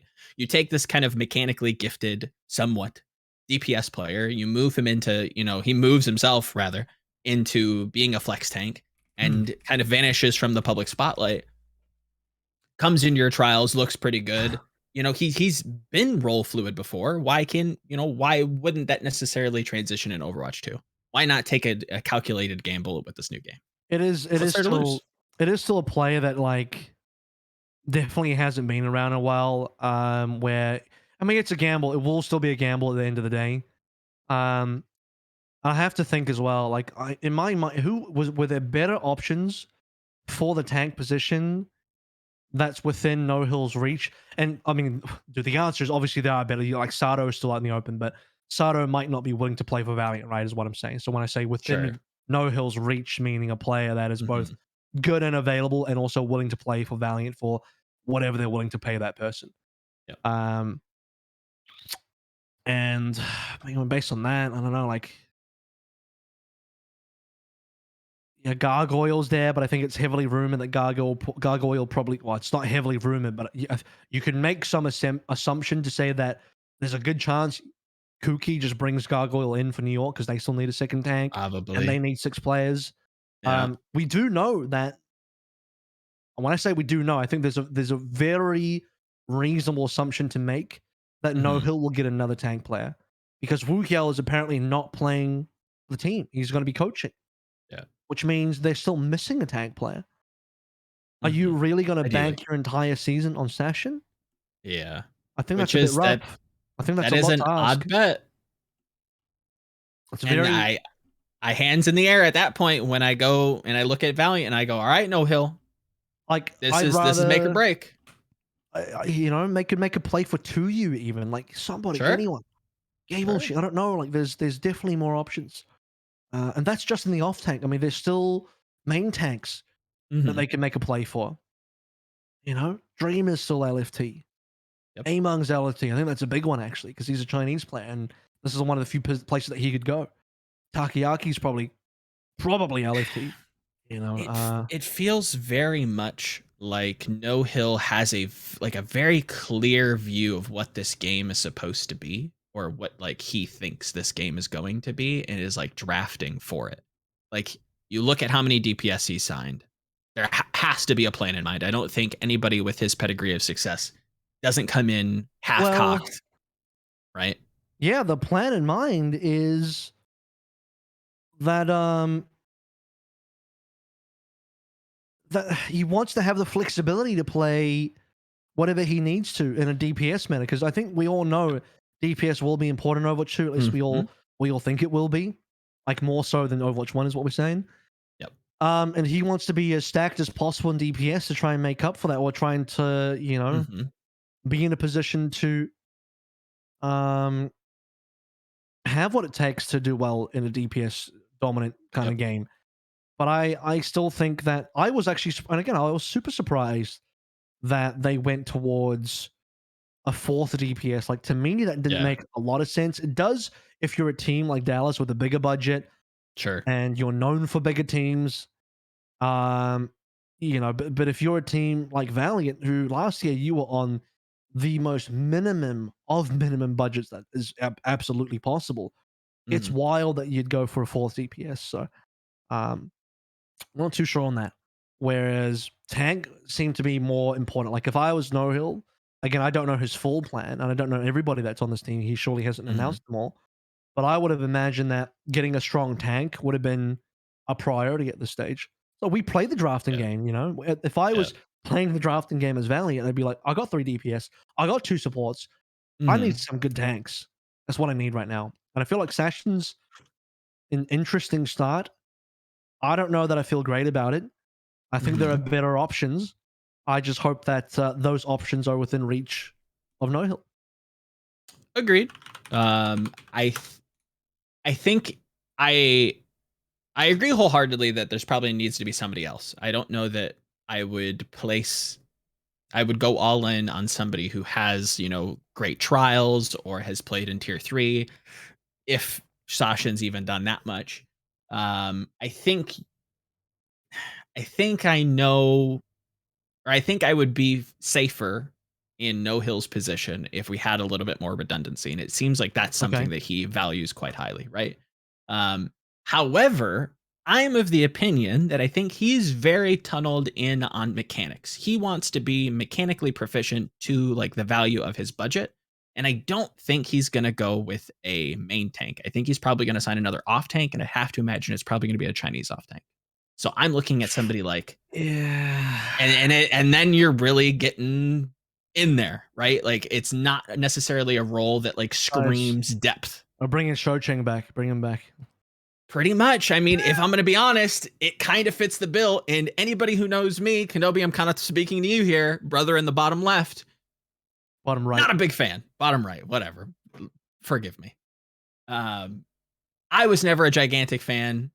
That was off of like a few seasons of play. Maybe he's improved, but that would feel somebody who has mechanical experience playing high skill DPS heroes, transitions into like a tank position. If No Hill thinks that this game is going to be as mechanically intensive as at least the roster like messages to me, that would feel like kind of the next step. I will say that the report that Whooyal is moving to full-time coaching position is actually great, considering Sasin apparently being rumored to play.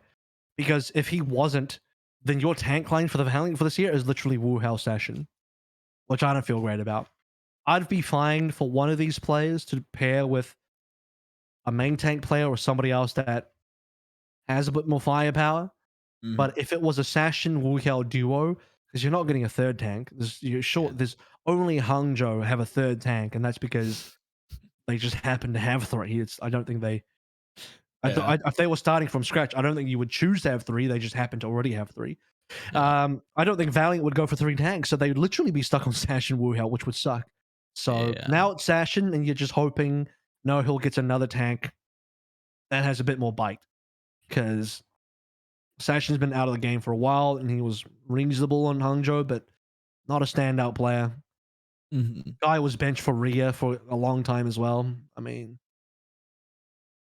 what did Sasin really play? Zarya? It's just we need more. We need more. And I think like any talk about, he played Genji. It's like what? Yeah, years ago at this point, 4 DPS. It's not even relevant. Like anything Sasin plays outside of tank is not even relevant because it's those positions have been covered. Mm-hmm. Like it would make more sense if they were going to have Becky on both DPS and tank. I'm not saying they should or they will, but like if a flex DPS player is like, I'm going to be covering Decay's going to be covering Zarya on Washington, I'd be like, well, okay, that makes a bit of sense. If you said that to me, that makes more sense than somebody saying, Sasin's going to be covering a bit of Genji. I'm like, why? Like, you have a Genji player, so what's he doing there? Not the best player announcement. It's not actually a player announcement. Not the best rumor to wake up to if you're Tay or any other remaining Valiant fan. You're starting to have high hopes for this team. I still think the hopes aren't dashed. They're not crushed, but you need to see another tank come in that was a bit more exciting. Can you imagine? And this would be like a dream scenario. I can't speak for No Hill, but I feel like this is like up his alley. Can you imagine if they fleeced the Spark for Liga? I mean, Chengdu would be raging if that happened. There's no way. I don't know how. No way Valiant could get him over Chengdu. If Liga was for sale at any point, Chengdu would be in there first with twice the amount of money as Valiant could ever imagine. I would imagine. You'd have to imagine, right? You would have to imagine. The only reason why you would potentially, in that exchange, see Liga go to Valiant instead of Chengdu is if Hangzhou Spark played the G2 Carlos hand and said, yes, nah, I'm not giving you to Fnatic. I'm just not. No. You get to go to Valiant. I'm just not going to sell you to Chengdu, actually. So he just does Which isn't a terrible move. Like, it makes sense. You don't want I mean, granted, you'd have to this is a couple chess moves ahead, but like if you think that Chengdu could win a stage title, right? Like if we're really confident that this is a strong team, giving them a piece like Liga only makes them stronger, right? So if Liga's really itching to get out, which we don't know that he is, maybe he's totally cool playing with the Spark. That could very well be a possibility. But if hypothetically he was supposed to leave, it would behoove the Spark to say, cool, you don't want to be in here more. You're going to the Valiant. They would sooner sell Bernard to the Valiant. Why would you keep Bernard over Liga? Do you know what I mean? Like they would sooner sell Bernard than Liga is my take on that. Anyway, the problem is that like in selling Liga to Valiant, you now have given what you thought was Astralis in the LAC to a team that will probably reliably beat you. Like yeah, regardless, like they're of your class, like if not just a touch lower, depending on how things shake out. Yeah, like this is tough. I don't know, guys. You didn't sell to Fnatic, but you did a great job of helping Mad Lions assemble their super team. Yes, right, exactly. Yeah. Listen, I'm just trying to get Team CC back together, boys. All right, you got Dia, you got No Hill. Let's get Liga back. You know, trying to get some more competitive teams. I don't know. Sure. All right, what do you mean? You're super rich on Hangzhou already. You do it the other way. Put them all on Hangzhou. Sure. Super rich Liga together on Hangzhou. Gaga's on Chengdu with Huawei. They've actually got 2 players each. Yeah. They got Innovation Dia on one team, Huawei Gaga on one team, and Super Rich Liga on the 3rd team. Mm-hmm. So, in my mind, I think controversial take. I think a lot of people will probably think that's stupid, but I think Gaga is probably skilled enough to be the only tank. I would think so. I would trust that he's of the caliber of player that could potentially pilot both roles. Yeah. So there's not too many other people outside of that though. Maybe Fate. Maybe. I mean, like of the off tanks, I actually trust a lot of off tanks to be capable of taking up the main tank. I think you won't see Void having an issue. I don't think you will see like Fury having an issue, especially if we're getting more fraggy like main tanks. Like keep in mind, get fraggy back. Keep in mind, like if everything is like double fire strike, like massive movement, difference gameplay, then main tanks are moving more to main tank status than off tanks will likely transition to off tanks to main tank status. So theoretically speaking, like not just because I generally think the role of off tank is more stacked than main tank, but also just like how I see this game panning out, I feel like off tanks are going to be the big winners of the main tank off tank battle. With notable exceptions, I think, for instance, someone like Super is probably going to do well on the main tank position. Maybe you're going to think I'm insane, but I think someone like Mac would probably do well. I think. Yeah. Who else is a top main tank in the Overwatch League? Smurf is probably going to do well. Yep. Agreed. And I think that's it. Who do you think will do bad? I feel like there's one name I can shoot at you that I feel like that will do poorly. Okay. I think will be a hot take. Is it that crazy to think that Fearless might struggle?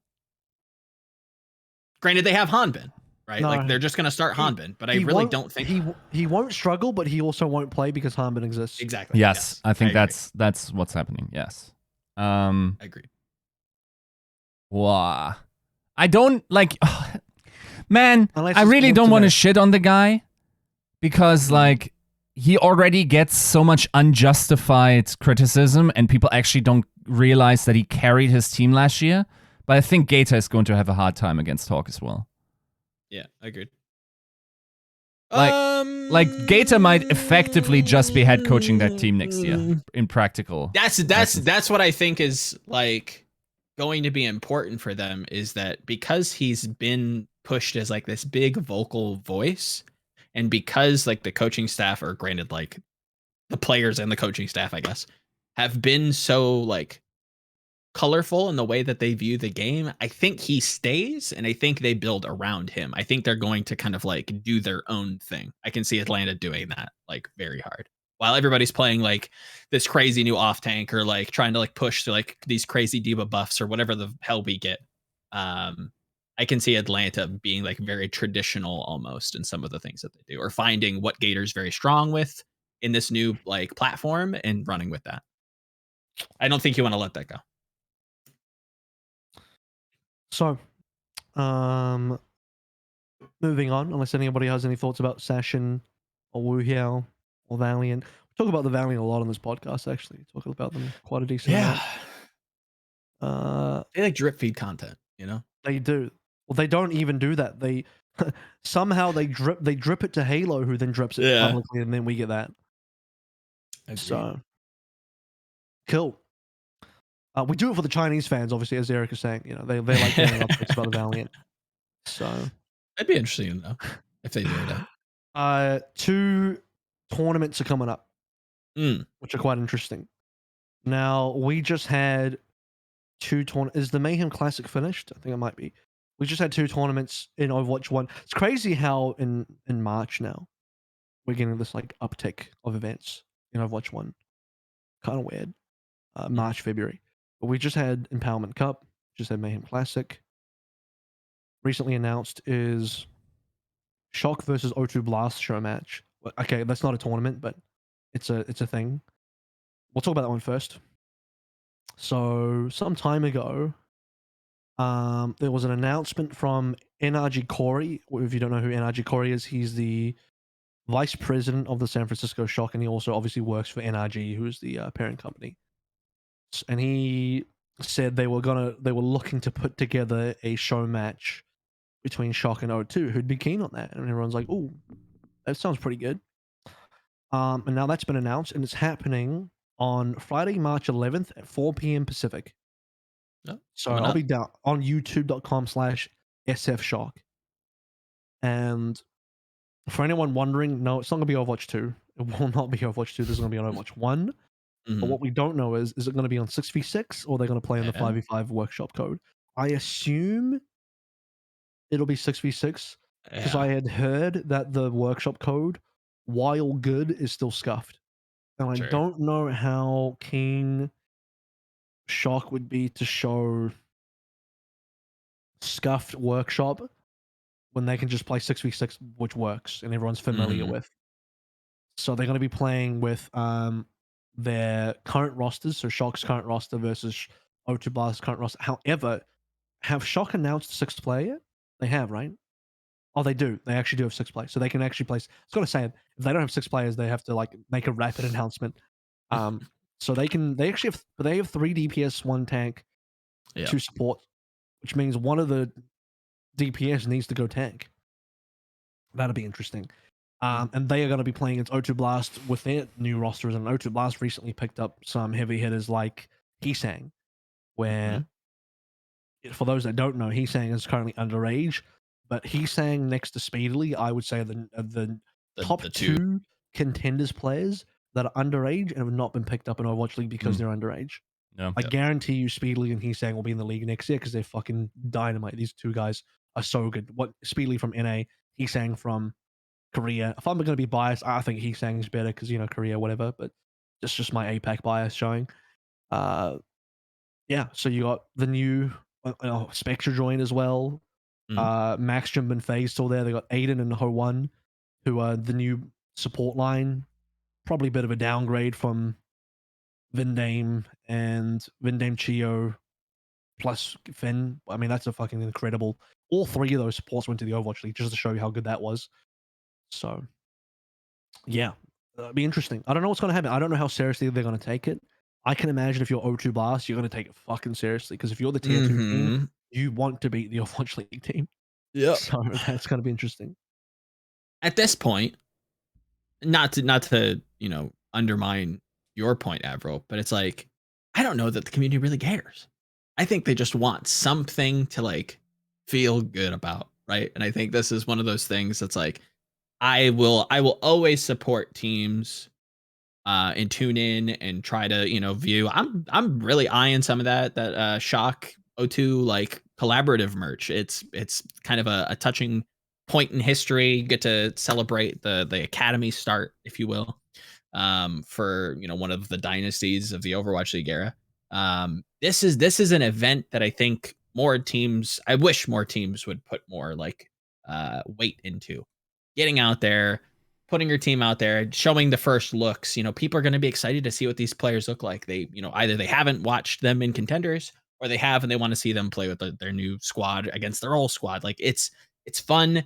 It's something to do, especially in a drought. I hope we continue to see this. Credit to the Shock, Gladiators, the Florida Mayhem, obviously, that goes without saying. I think Soul's done some in the past. Like, I want more and more of these teams. Some of the APAC teams as well. Again, Shanghai. shout outs to them. Shanghai, 100%. Like, more teams need to be doing this, and we're seeing an increase in that, but I hope it continues. You didn't even mention Mayhem, who do the Mayhem Classic. No, Yeah. that's, again, that goes without saying. Power to Florida them. Mayhem for sure. Power to them. So, actually, based on the wording, I think this game already got played. NRG Corey says, the first look at the 2022 roster competing together, this was originally going to be cut down for YouTube, but the matches were so fun and so hype, we decided to air it in its entirety with casters and everything. More details soon. And also, no, I was not one of the casters, so I'm not coming from a perspective where I'm like already seen the game. I don't know. But it sounds like they've already recorded it. It's already, they're just waiting to upload it to YouTube or something. Yeah, I don't know. I think the entire idea is nice. It's just like recorded footage and trying to get casters hyped is like, I don't know, man. I understand why you have to do it because, like, what if like Auto Blast just like ruffle stomps you? Do you really want to have that type of image like in there? Even though I don't think that would ever happen in the current iterations of the roster, but like the theoretical situation that your contenders team stomps you, your main team, is a problem in the optics, right? So yeah. So it's all done behind the scenes. They're paid players, and they get to map 5 and Ultra Blast. They're just told to lose. They're just like, okay, you have to lose for us because can't have you guys winning this match. It's already happened. It's already done. Yeah. I mean, for all we know, probably like behind the scenes, this has been done about 36 times, but like the Overwatch teams just keep losing. You're saying like they've played the same BO5 like multiple times, and they just pick the one BO5 and show the one where Shock win instead of O2 Blast. Yeah. Yeah. That's actually smart. I guess That's you really could smart. do that, but that's some void pill shit. Yeah. It's not live. You really got to be cynical. It sounds like this is not, they're not playing it live. This is pre-recorded. So yeah. Just saying, like, it's content. If ATL Academy against AT proper in season 3 would have happened that way, that episode is never airing. Oh yeah, because I mean, Atlanta Academy beat Atlanta Reign so much. Yeah. They beat everybody. So yeah. Yeah. The other match. This one actually is a tournament. Project Sunflower.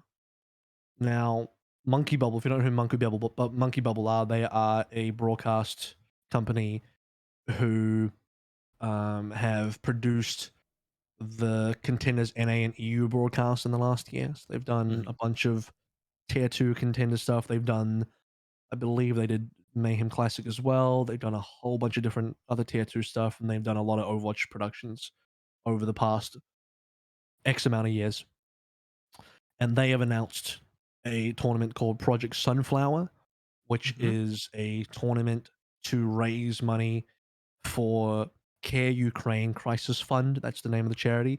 Obviously, based on the name, the coloring, and all that, it is a fundraiser to support the ongoing crisis in Ukraine and lend support financially and monetarily to the citizens of Ukraine. So it's a contribution in a way that people outside of Ukraine can help and have towards a meaningful cause. So they're doing a charity tournament. I believe it will take place over a single day. There's going to be something like 8 or so tier 2 teams across, I have to assume, NA and EU, maybe just NA, I'm not too sure. But the interesting thing is, they had rumored that they might be doing an Overwatch League show match. And what that means is 2 Overwatch League teams, we don't know who they are, may be playing in a show match against each other. So it's different to, and I think this might actually be live.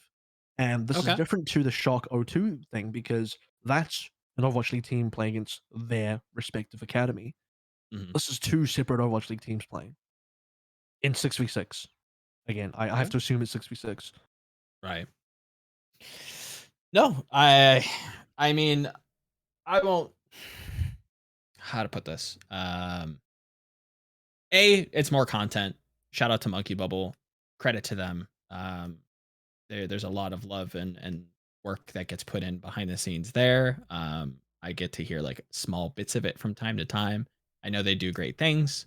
I also would urge and hopefully push some of our viewers into supporting this. It's for a good cause. Obviously, I don't think I need to explain what's going on. I think everybody's well aware.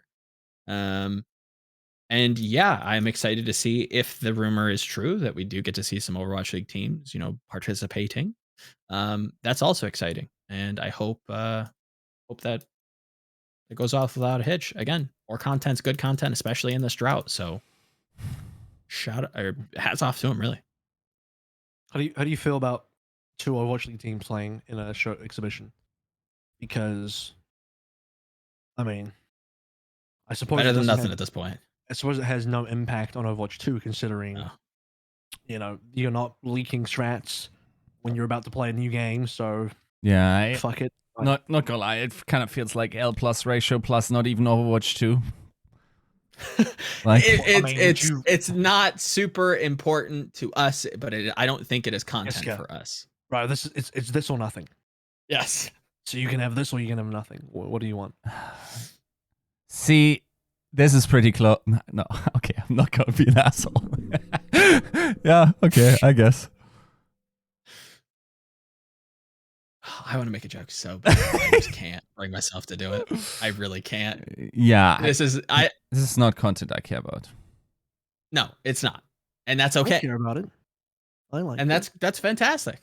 I'll probably tune in just to show a sign of good faith. I'm thinking about donating because it's something that I think is not only is it a humanitarian crisis, it's important to without getting too deep into things like that's not a comfortable situation to be in, and I feel for those people who have to uproot their lives and move because of the powers that be. So I personally feel for that. I think it's just great to see the new teams. I think if anything, you get a free first look at an Overwatch League team. 2 of them, 3 of them, either because Shock are playing their own thing. Yep.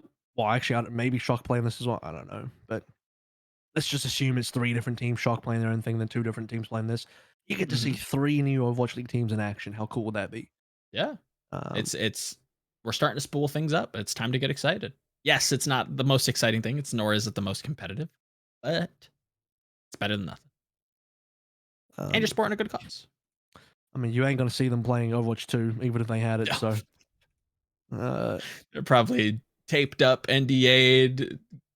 They've got some. I will say, this is probably the first and last for this year that you're going to see the Overwatch League teams play some Overwatch 1 content, because as they start getting into Overwatch 2 and Overwatch 2 scrims, ain't nobody got time for that. Ain't nobody got time to play Overwatch 1 exhibitions anymore. So get it while you can. Take it while it lasts, because it's going to be short and quick. You're going to get to see a few teams, and boom, it's done. I hope it's 2 similarly even teams for the exhibition, because otherwise, I would hate to see a roll. I would hate to see one team get memed on for losing against another team in an exhibition for Overwatch 1. That'd be quite sad. They get memed on for that, even though it doesn't really matter at all. No. I can't imagine people would do that, but I also can. Oh, dude, what do you mean you can't imagine? Of course they will. Yeah. And it's so goofy. Like, It's fun to meme on them too, though. It is fun to meme because It is in jest, but I feel like there are those who would genuinely believe because a team lost in a game that literally doesn't matter anymore, that therefore it should reflect on Yeah. expectations coming into Overwatch 2. And Like, I would also hope that they try the yes, players, the agreed. teams, and the players because Yeah. it doesn't matter. No. So why would you hold back? Mhm. You know, why would you hold back? Just fucking play your hearts out. Do it for the fans because it's not going to impact your Overwatch 2, results at all. So just go nuts. So I hope for some good gameplay. And Agreed. I think we need it. I have to assume it's from teams that are currently actively scrimming. Mhm. So it can't. I assume it's not Korean teams, and it's not teams that are currently in Korea boot camping or just living there because they're from Korea. For example, there are definitely some North American teams that are not in NA right now because all their players are still in Korea. You don't need me to tell you who they are. Just go on Wikipedia and have a look.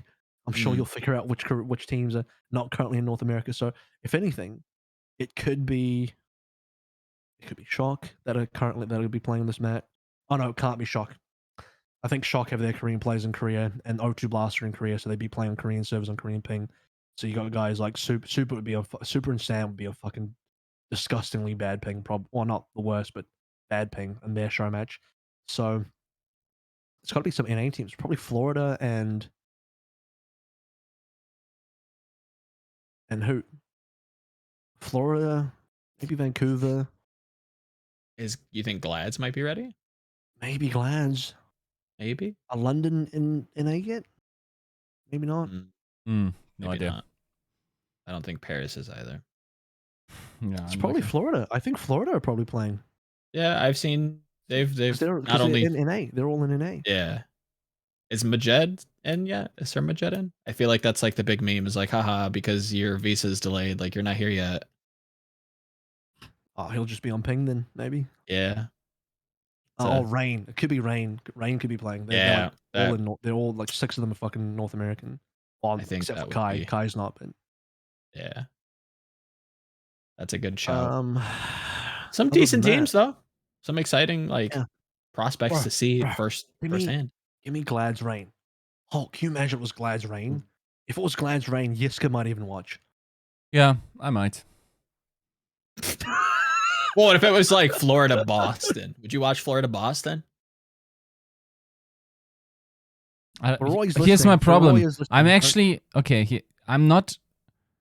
It's all about stakes, man. Like, well, inherently, show matches don't have a ton of stakes, bud. I mean, if there were bragging rights at least attached to it, there's no bragging rights. Like, oh, they will be bragging. What do you mean? Of course, there's bragging rights. How? Like, they might as well be playing Minesweeper in terms of like comparativeness to Overwatch 2 next year. Like, they don't care that much anymore. I mean, let's be clear. Overwatch 1 is a lot closer to Overwatch 2 than Minesweeper is. Yes, just to be of course a little bit charitable. I will say I think I would watch Overwatch League teams competing in games that are not Overwatch League. I think that would be fucking hilarious. It would be funny. I want to see the Glads versus Atlanta in Minesweeper. Team Minesweeper. Team Solitaire. Team Dead or Alive 4. I think that would be very funny. Okay. Well, do we have time with that wrapped up? A little bit of some fencing. A little bit of GTFO. Okay. I think we got a couple fences. Get the fence off before we skedaddle. If you would like to participate in our little get off the fence segment where we take some questions from the community and we mull it over and whatnot, you can head on over to patreon.com/tacticalcrouch. Any form of patronage will get you access to our Discord or secret Discord channel where you can put in your questions, talk to us, blah, blah, blah, blah, all that good stuff. You put in a question, tag me, I'll throw it in my magical list of whatever the hell. And one day we will eventually get to it, much like we have these last few weeks. So I think we've been pretty good on it. Also, we will be bringing back the Crouchies, tentatively scheduled for perhaps later this month we will see. We will give you a better date as we approach it. And if you have a active patron subscription and have an idea for a Crouchy award, so like this kind of made up award that we do for the upcoming season or people that we're nominating to win this award, you can also leave that. And if they're good, we will introduce them into the show. We'll be taking some suggestions on that front as well. With that out of the way, it's time to get off the fence, Yiska. Here's a fun one from One for All. Get off the fence. If you made every Overwatch League represent a fast food joint / restaurant, what would each team be? I don't know that I'm going to ask you every team, but let's get like a good 3 or 4. Give me 3 or 4, and then AVRL, I'll give you an opposite 3 or 4. I mean, okay, Florida Mayhem being McDonald's is kind of obvious, right? Okay, with the previous skins, makes sense. Not just the previous skins. It's just Florida like Mayhem. They're blue and pink now. Just so you know. Yeah, but like they're sometimes good depending on the like special offers that they have, and then sometimes they're just like straight up trash. Okay. Lovely. And then what's trash at McDonald's? Like, give me your order that's just like garbage. Like, what's the most garbage order you can get at McDonald's? The most garbage, or I mean, yeah. What's something that somebody orders and you just go, ugh? The problem is that like sometimes you just like have an OG that's as reliable as an ice cream machine at McDonald's. True. But it's hard to come up with other. Do you have one ready and we ping pong back and forth, Arrow? I have multiple ready. Okay, I kind of enjoy. I kind of want you to just do 3, and then I can just like bam, bam, bam. Right. Okay. So let me think of another. I don't know what counts as fast food chain.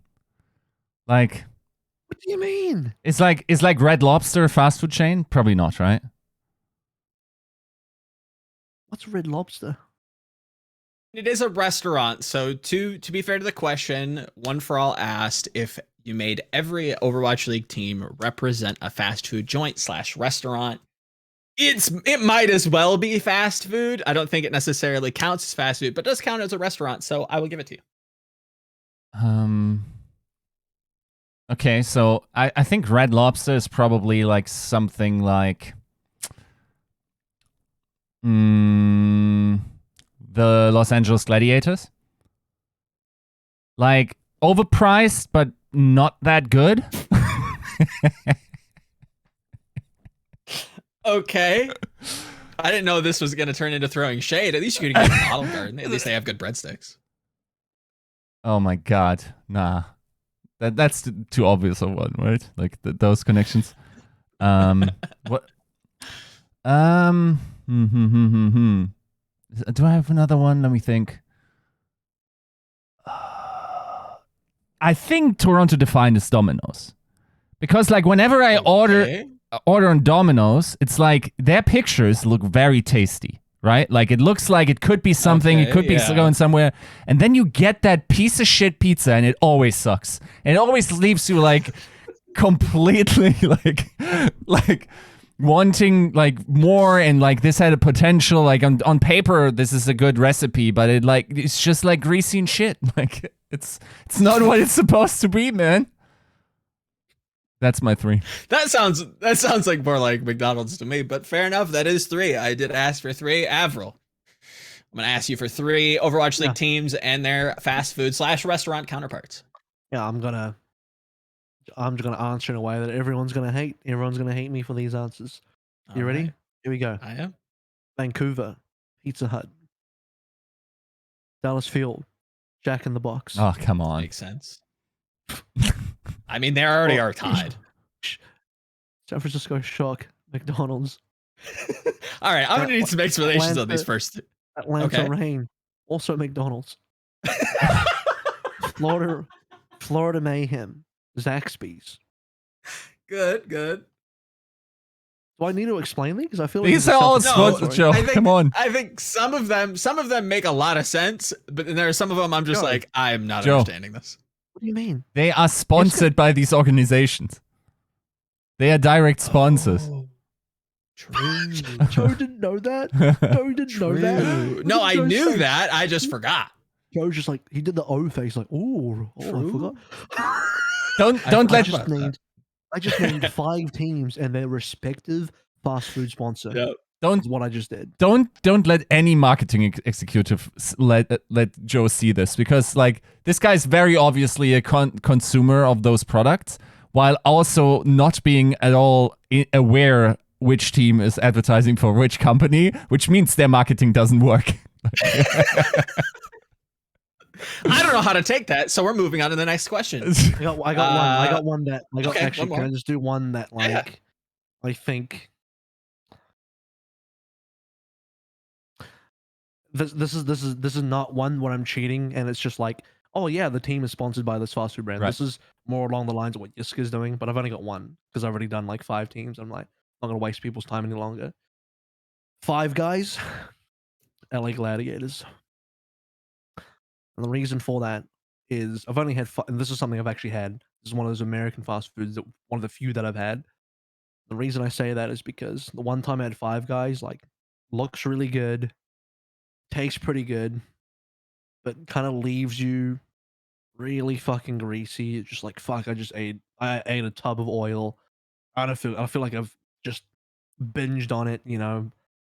You can't eat again for the rest of the day because it just stays in your stomach.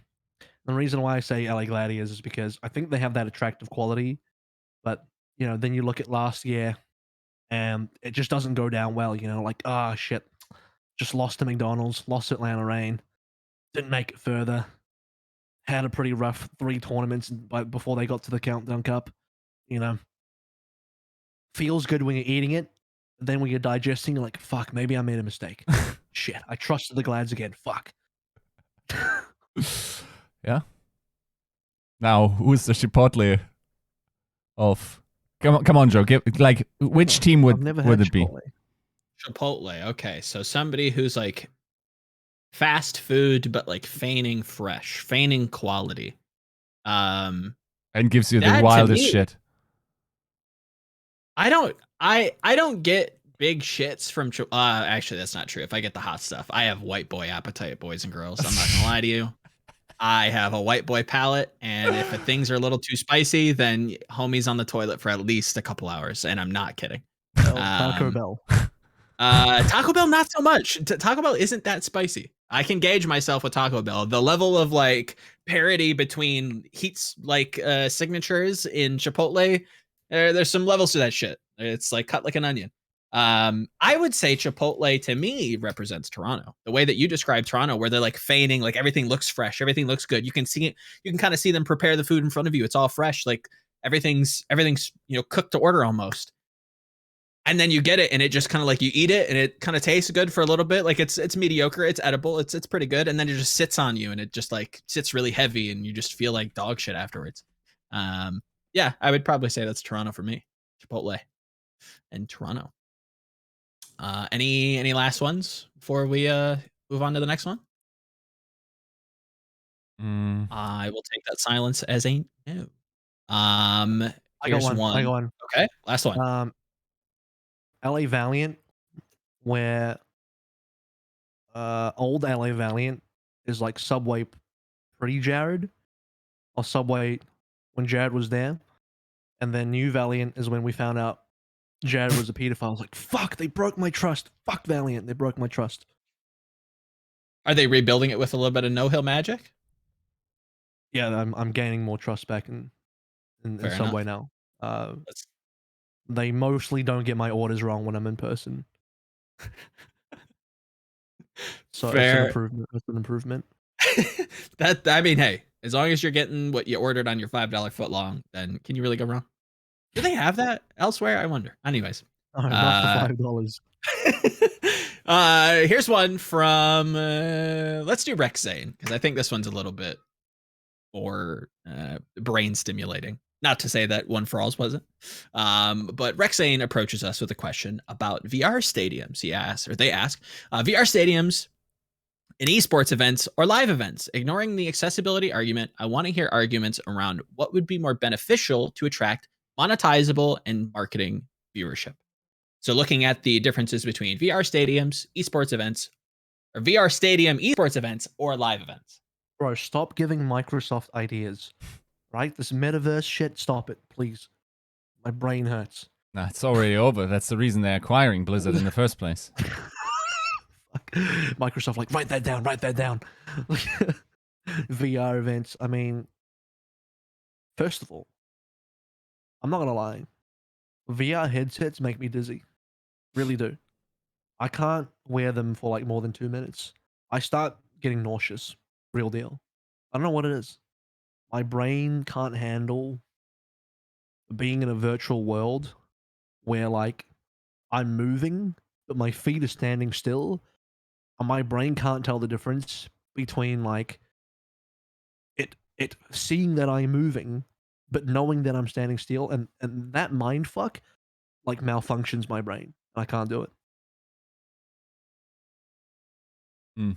So, in my mind, no, I think what the issue you're describing is probably just a technical thing that will eventually be figured out. But I recognize that this is an ongoing issue. My question is like, when does that need to be effective? Like, there's no doubt in my mind that this will eventually be the case as the predominant form of entertainment that we will be consuming. Question. It's like, is a VR experience a better viewing experience than just watching the broadcast? Because, I mean, short answer is it could be, has the potential to be right. But at the end of the day, you are still watching the broadcast. I have to imagine, I mean, maybe you can get more creative, but let's break it down to different levels. Initial reaction would be you are in a virtual stadium, sitting next to some virtual buddies, maybe, and watching a stage and watching a game. And on the stage, you see a screen, and on that screen is a small version of what you'd just be watching at home if you just turn on Twitch or YouTube, right? So at that level, I'm like, is it really that better of a viewing experience? It's probably a bit more social, but is it more social than just sitting in Discord with your buddies and watching YouTube anyway? Now, here's the second part. And you know, this is the more interesting side of that. You could also say that, well, a more creative way to view it would be, you know, you're not just in a virtual stadium watching a virtual monitor, which is the same as the YouTube stream. You could be in the game. Maybe you could be. Maybe they could like do something more creative and integrate you in the game. Maybe you could be like watching top down and going between different POVs and just, I don't know, doing something crazier. But even then, that still just feels like, you know, a little bit of what the in-client viewing was at one stage. Didn't we have that? Do we have the in-client viewing at one stage? And then we obviously had the Twitch pass. It was some like deluxe pass, right? Where you get to choose POVs.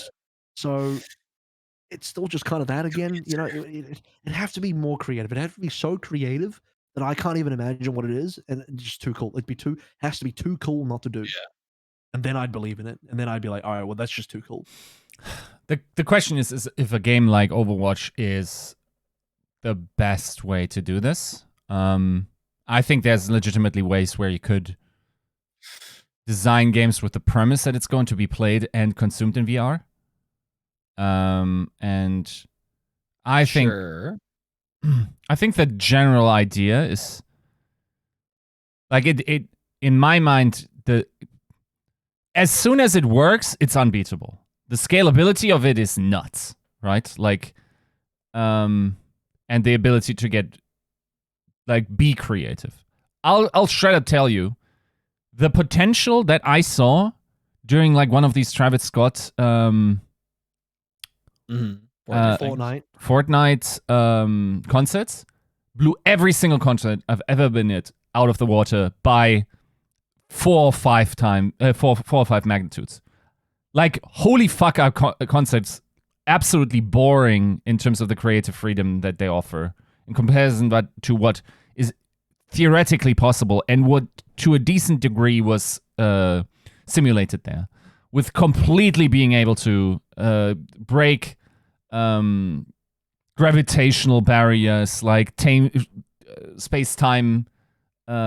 Basically, like, all the laws of physics don't matter. And what can a creative mind do with that, right? And theoretically, that is the dimension people should think in.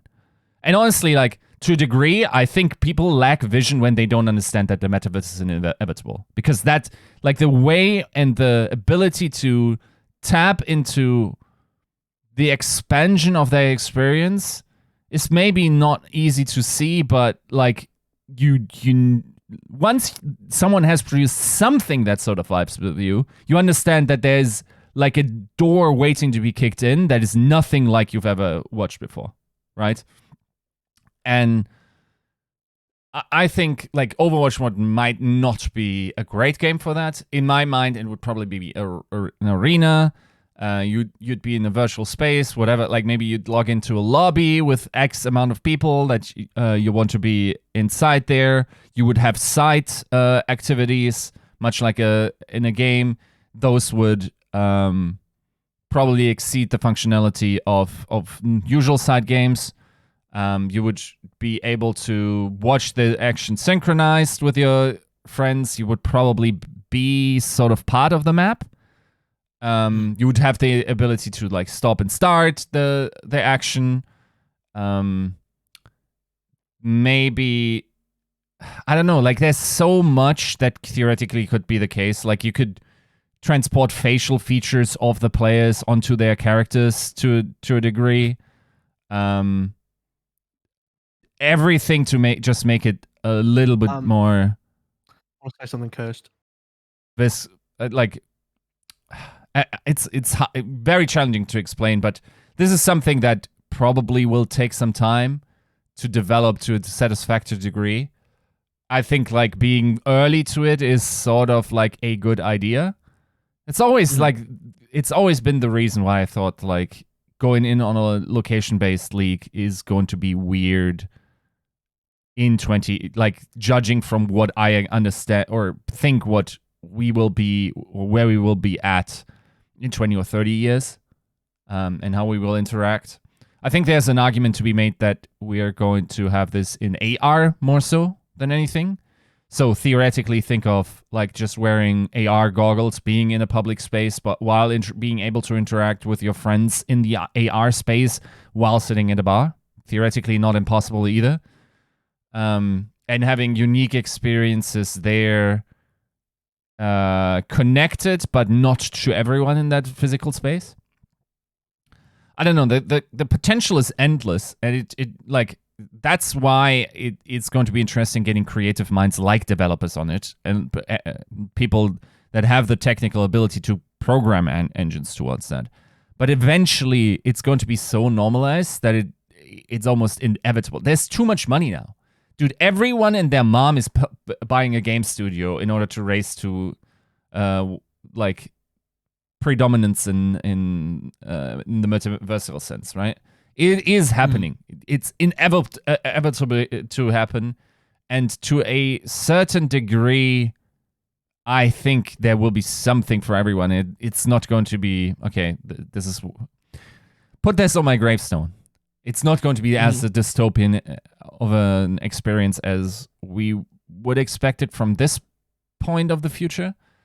But yeah, like, I totally believe in the ability to bridge gaps. Like, there's a ton of functionality that could be super sweet. Like, think down the line, like, maybe that busts language barriers because there's live translation towards you with the community, right? Like, speech-to-speech live translation and whatnot, right? Like, yes, that's far down the line thinking, but what does that do to the global community? What does it mean about state lines, right? Like, the ability of that technology to, which, like, the internet has already done, but I feel like people lack vision or creativity when they don't see that this absolutely has the potential to be as transformative of an experience as the internet was. So, if you want to be part of that, And there's something to be said about not wanting to be the earliest adopter, because it's unlikely that you're going to nail it, like without anyone having like sort of like thrown too much money at it without getting solid returns for it. But yeah, that's just my take on it. I've seen Ready Player One. I'm scared. I'm not about it. Not ready for the Oasis? No, dude. I just don't think it could be ever as good as maybe I'm just thinking too limited here, too narrow. But I still think the predominant Prime experience would be in person. Like if you could buy it, you could physically be in a venue in person with the real people around you, with the players in front of you, and with all the other activities that come with going to an event like that. Because it's not just about watching the game. To me, I can't see anything being better than that. Because that's real human interaction. Like by the time we get to the metaverse and we get to Oasis, that we joke about people being terminally online, not touching grass now, bro. No. Oh, you get to that level, you got people literally having their brains in a pickle jar. Like it's over. It's over. Like I meme about people not touching grass as it is. It'll be fucking way worse with the metaverse. So I'm scared. I've never. I must say I have a certain bias because I've never been at an esports event and not felt the audience was in the way of my enjoyment rather than enhancing it. Yeah, but you're antisocial, so you don't like people. That's not true either. Like I just hate. Like there's nothing less, like nothing more scary and like more off-putting than a crowd of people. Holy fuck, is that like just go to gaming events, bro, and like without nose plugs. It's absolutely impossible still in 2022. Like, let's just bring nose plugs in.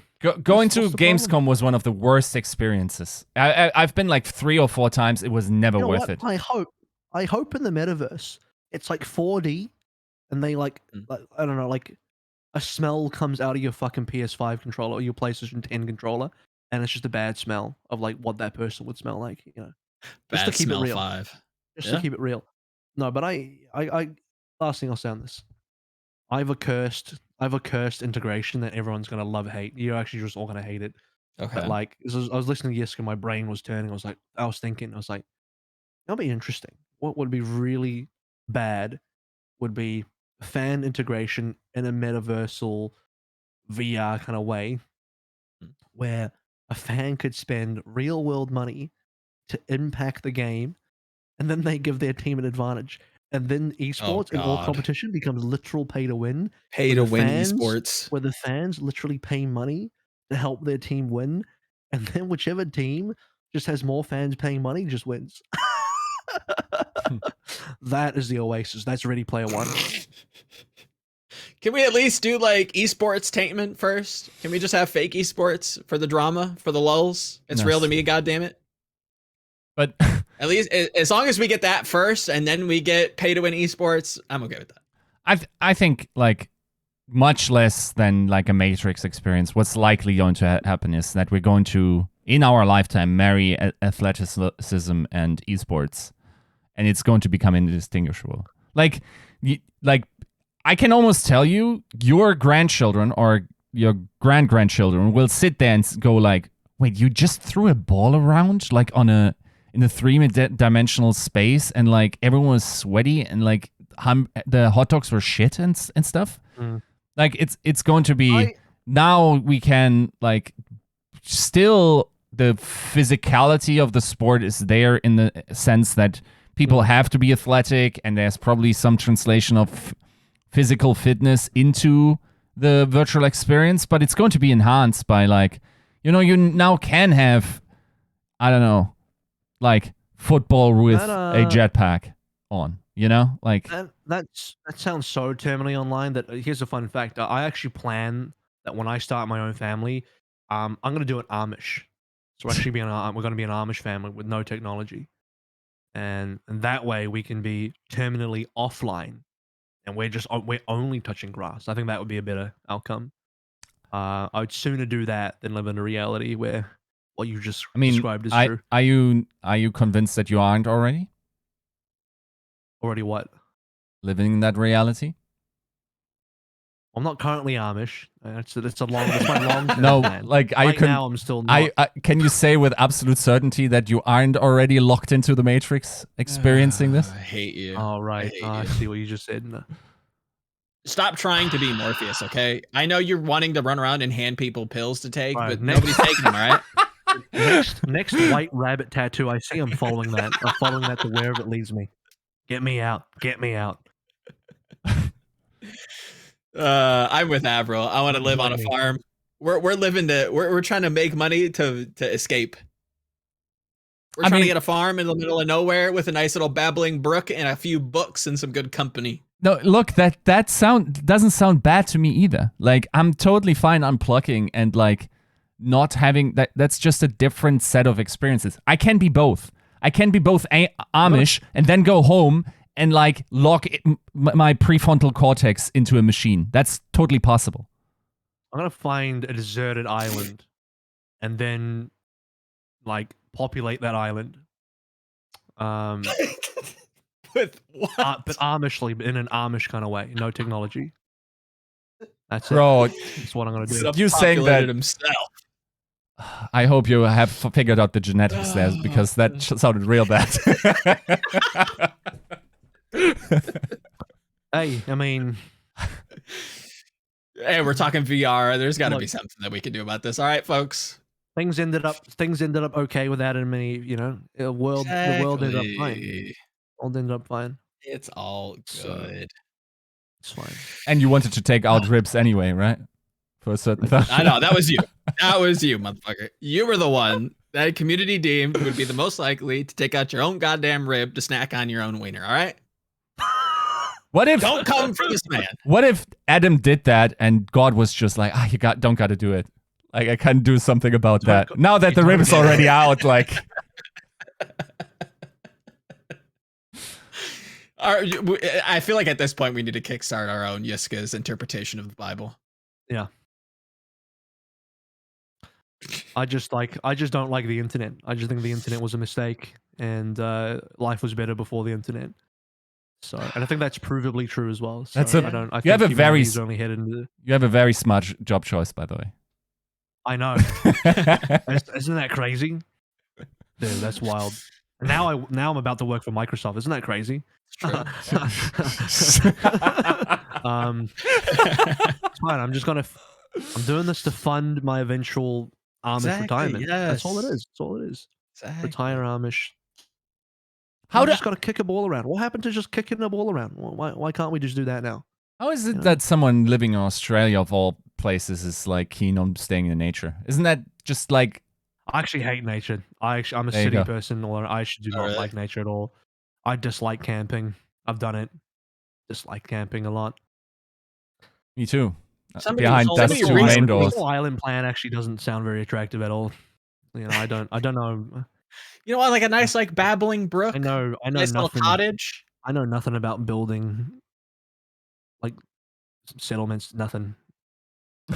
Only in like a video game. Fuck, I'm actually really bad at being Amish. Fuck. I know nothing about living off the land. I've never grown a thing in my life. Plug back in. All right. There's the steak. What do you know about marrying your cousin, though? Jesus Christ.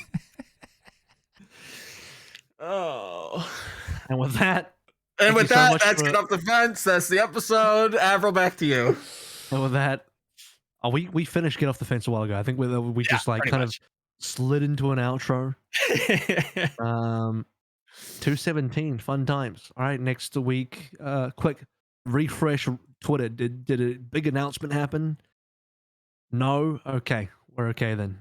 See you next week when the big announcement will happen. When everything you've ever wanted to know about Overwatch 2 will finally happen. Or... Not convinced. Or maybe you'll have to just wait till May the 5th and you will literally know nothing until May 5th. That could happen. Who knows? We'll see you then. We'll see you on May the 5th. And I'll see you next week for 218. Thanks so much for joining in. Check you later.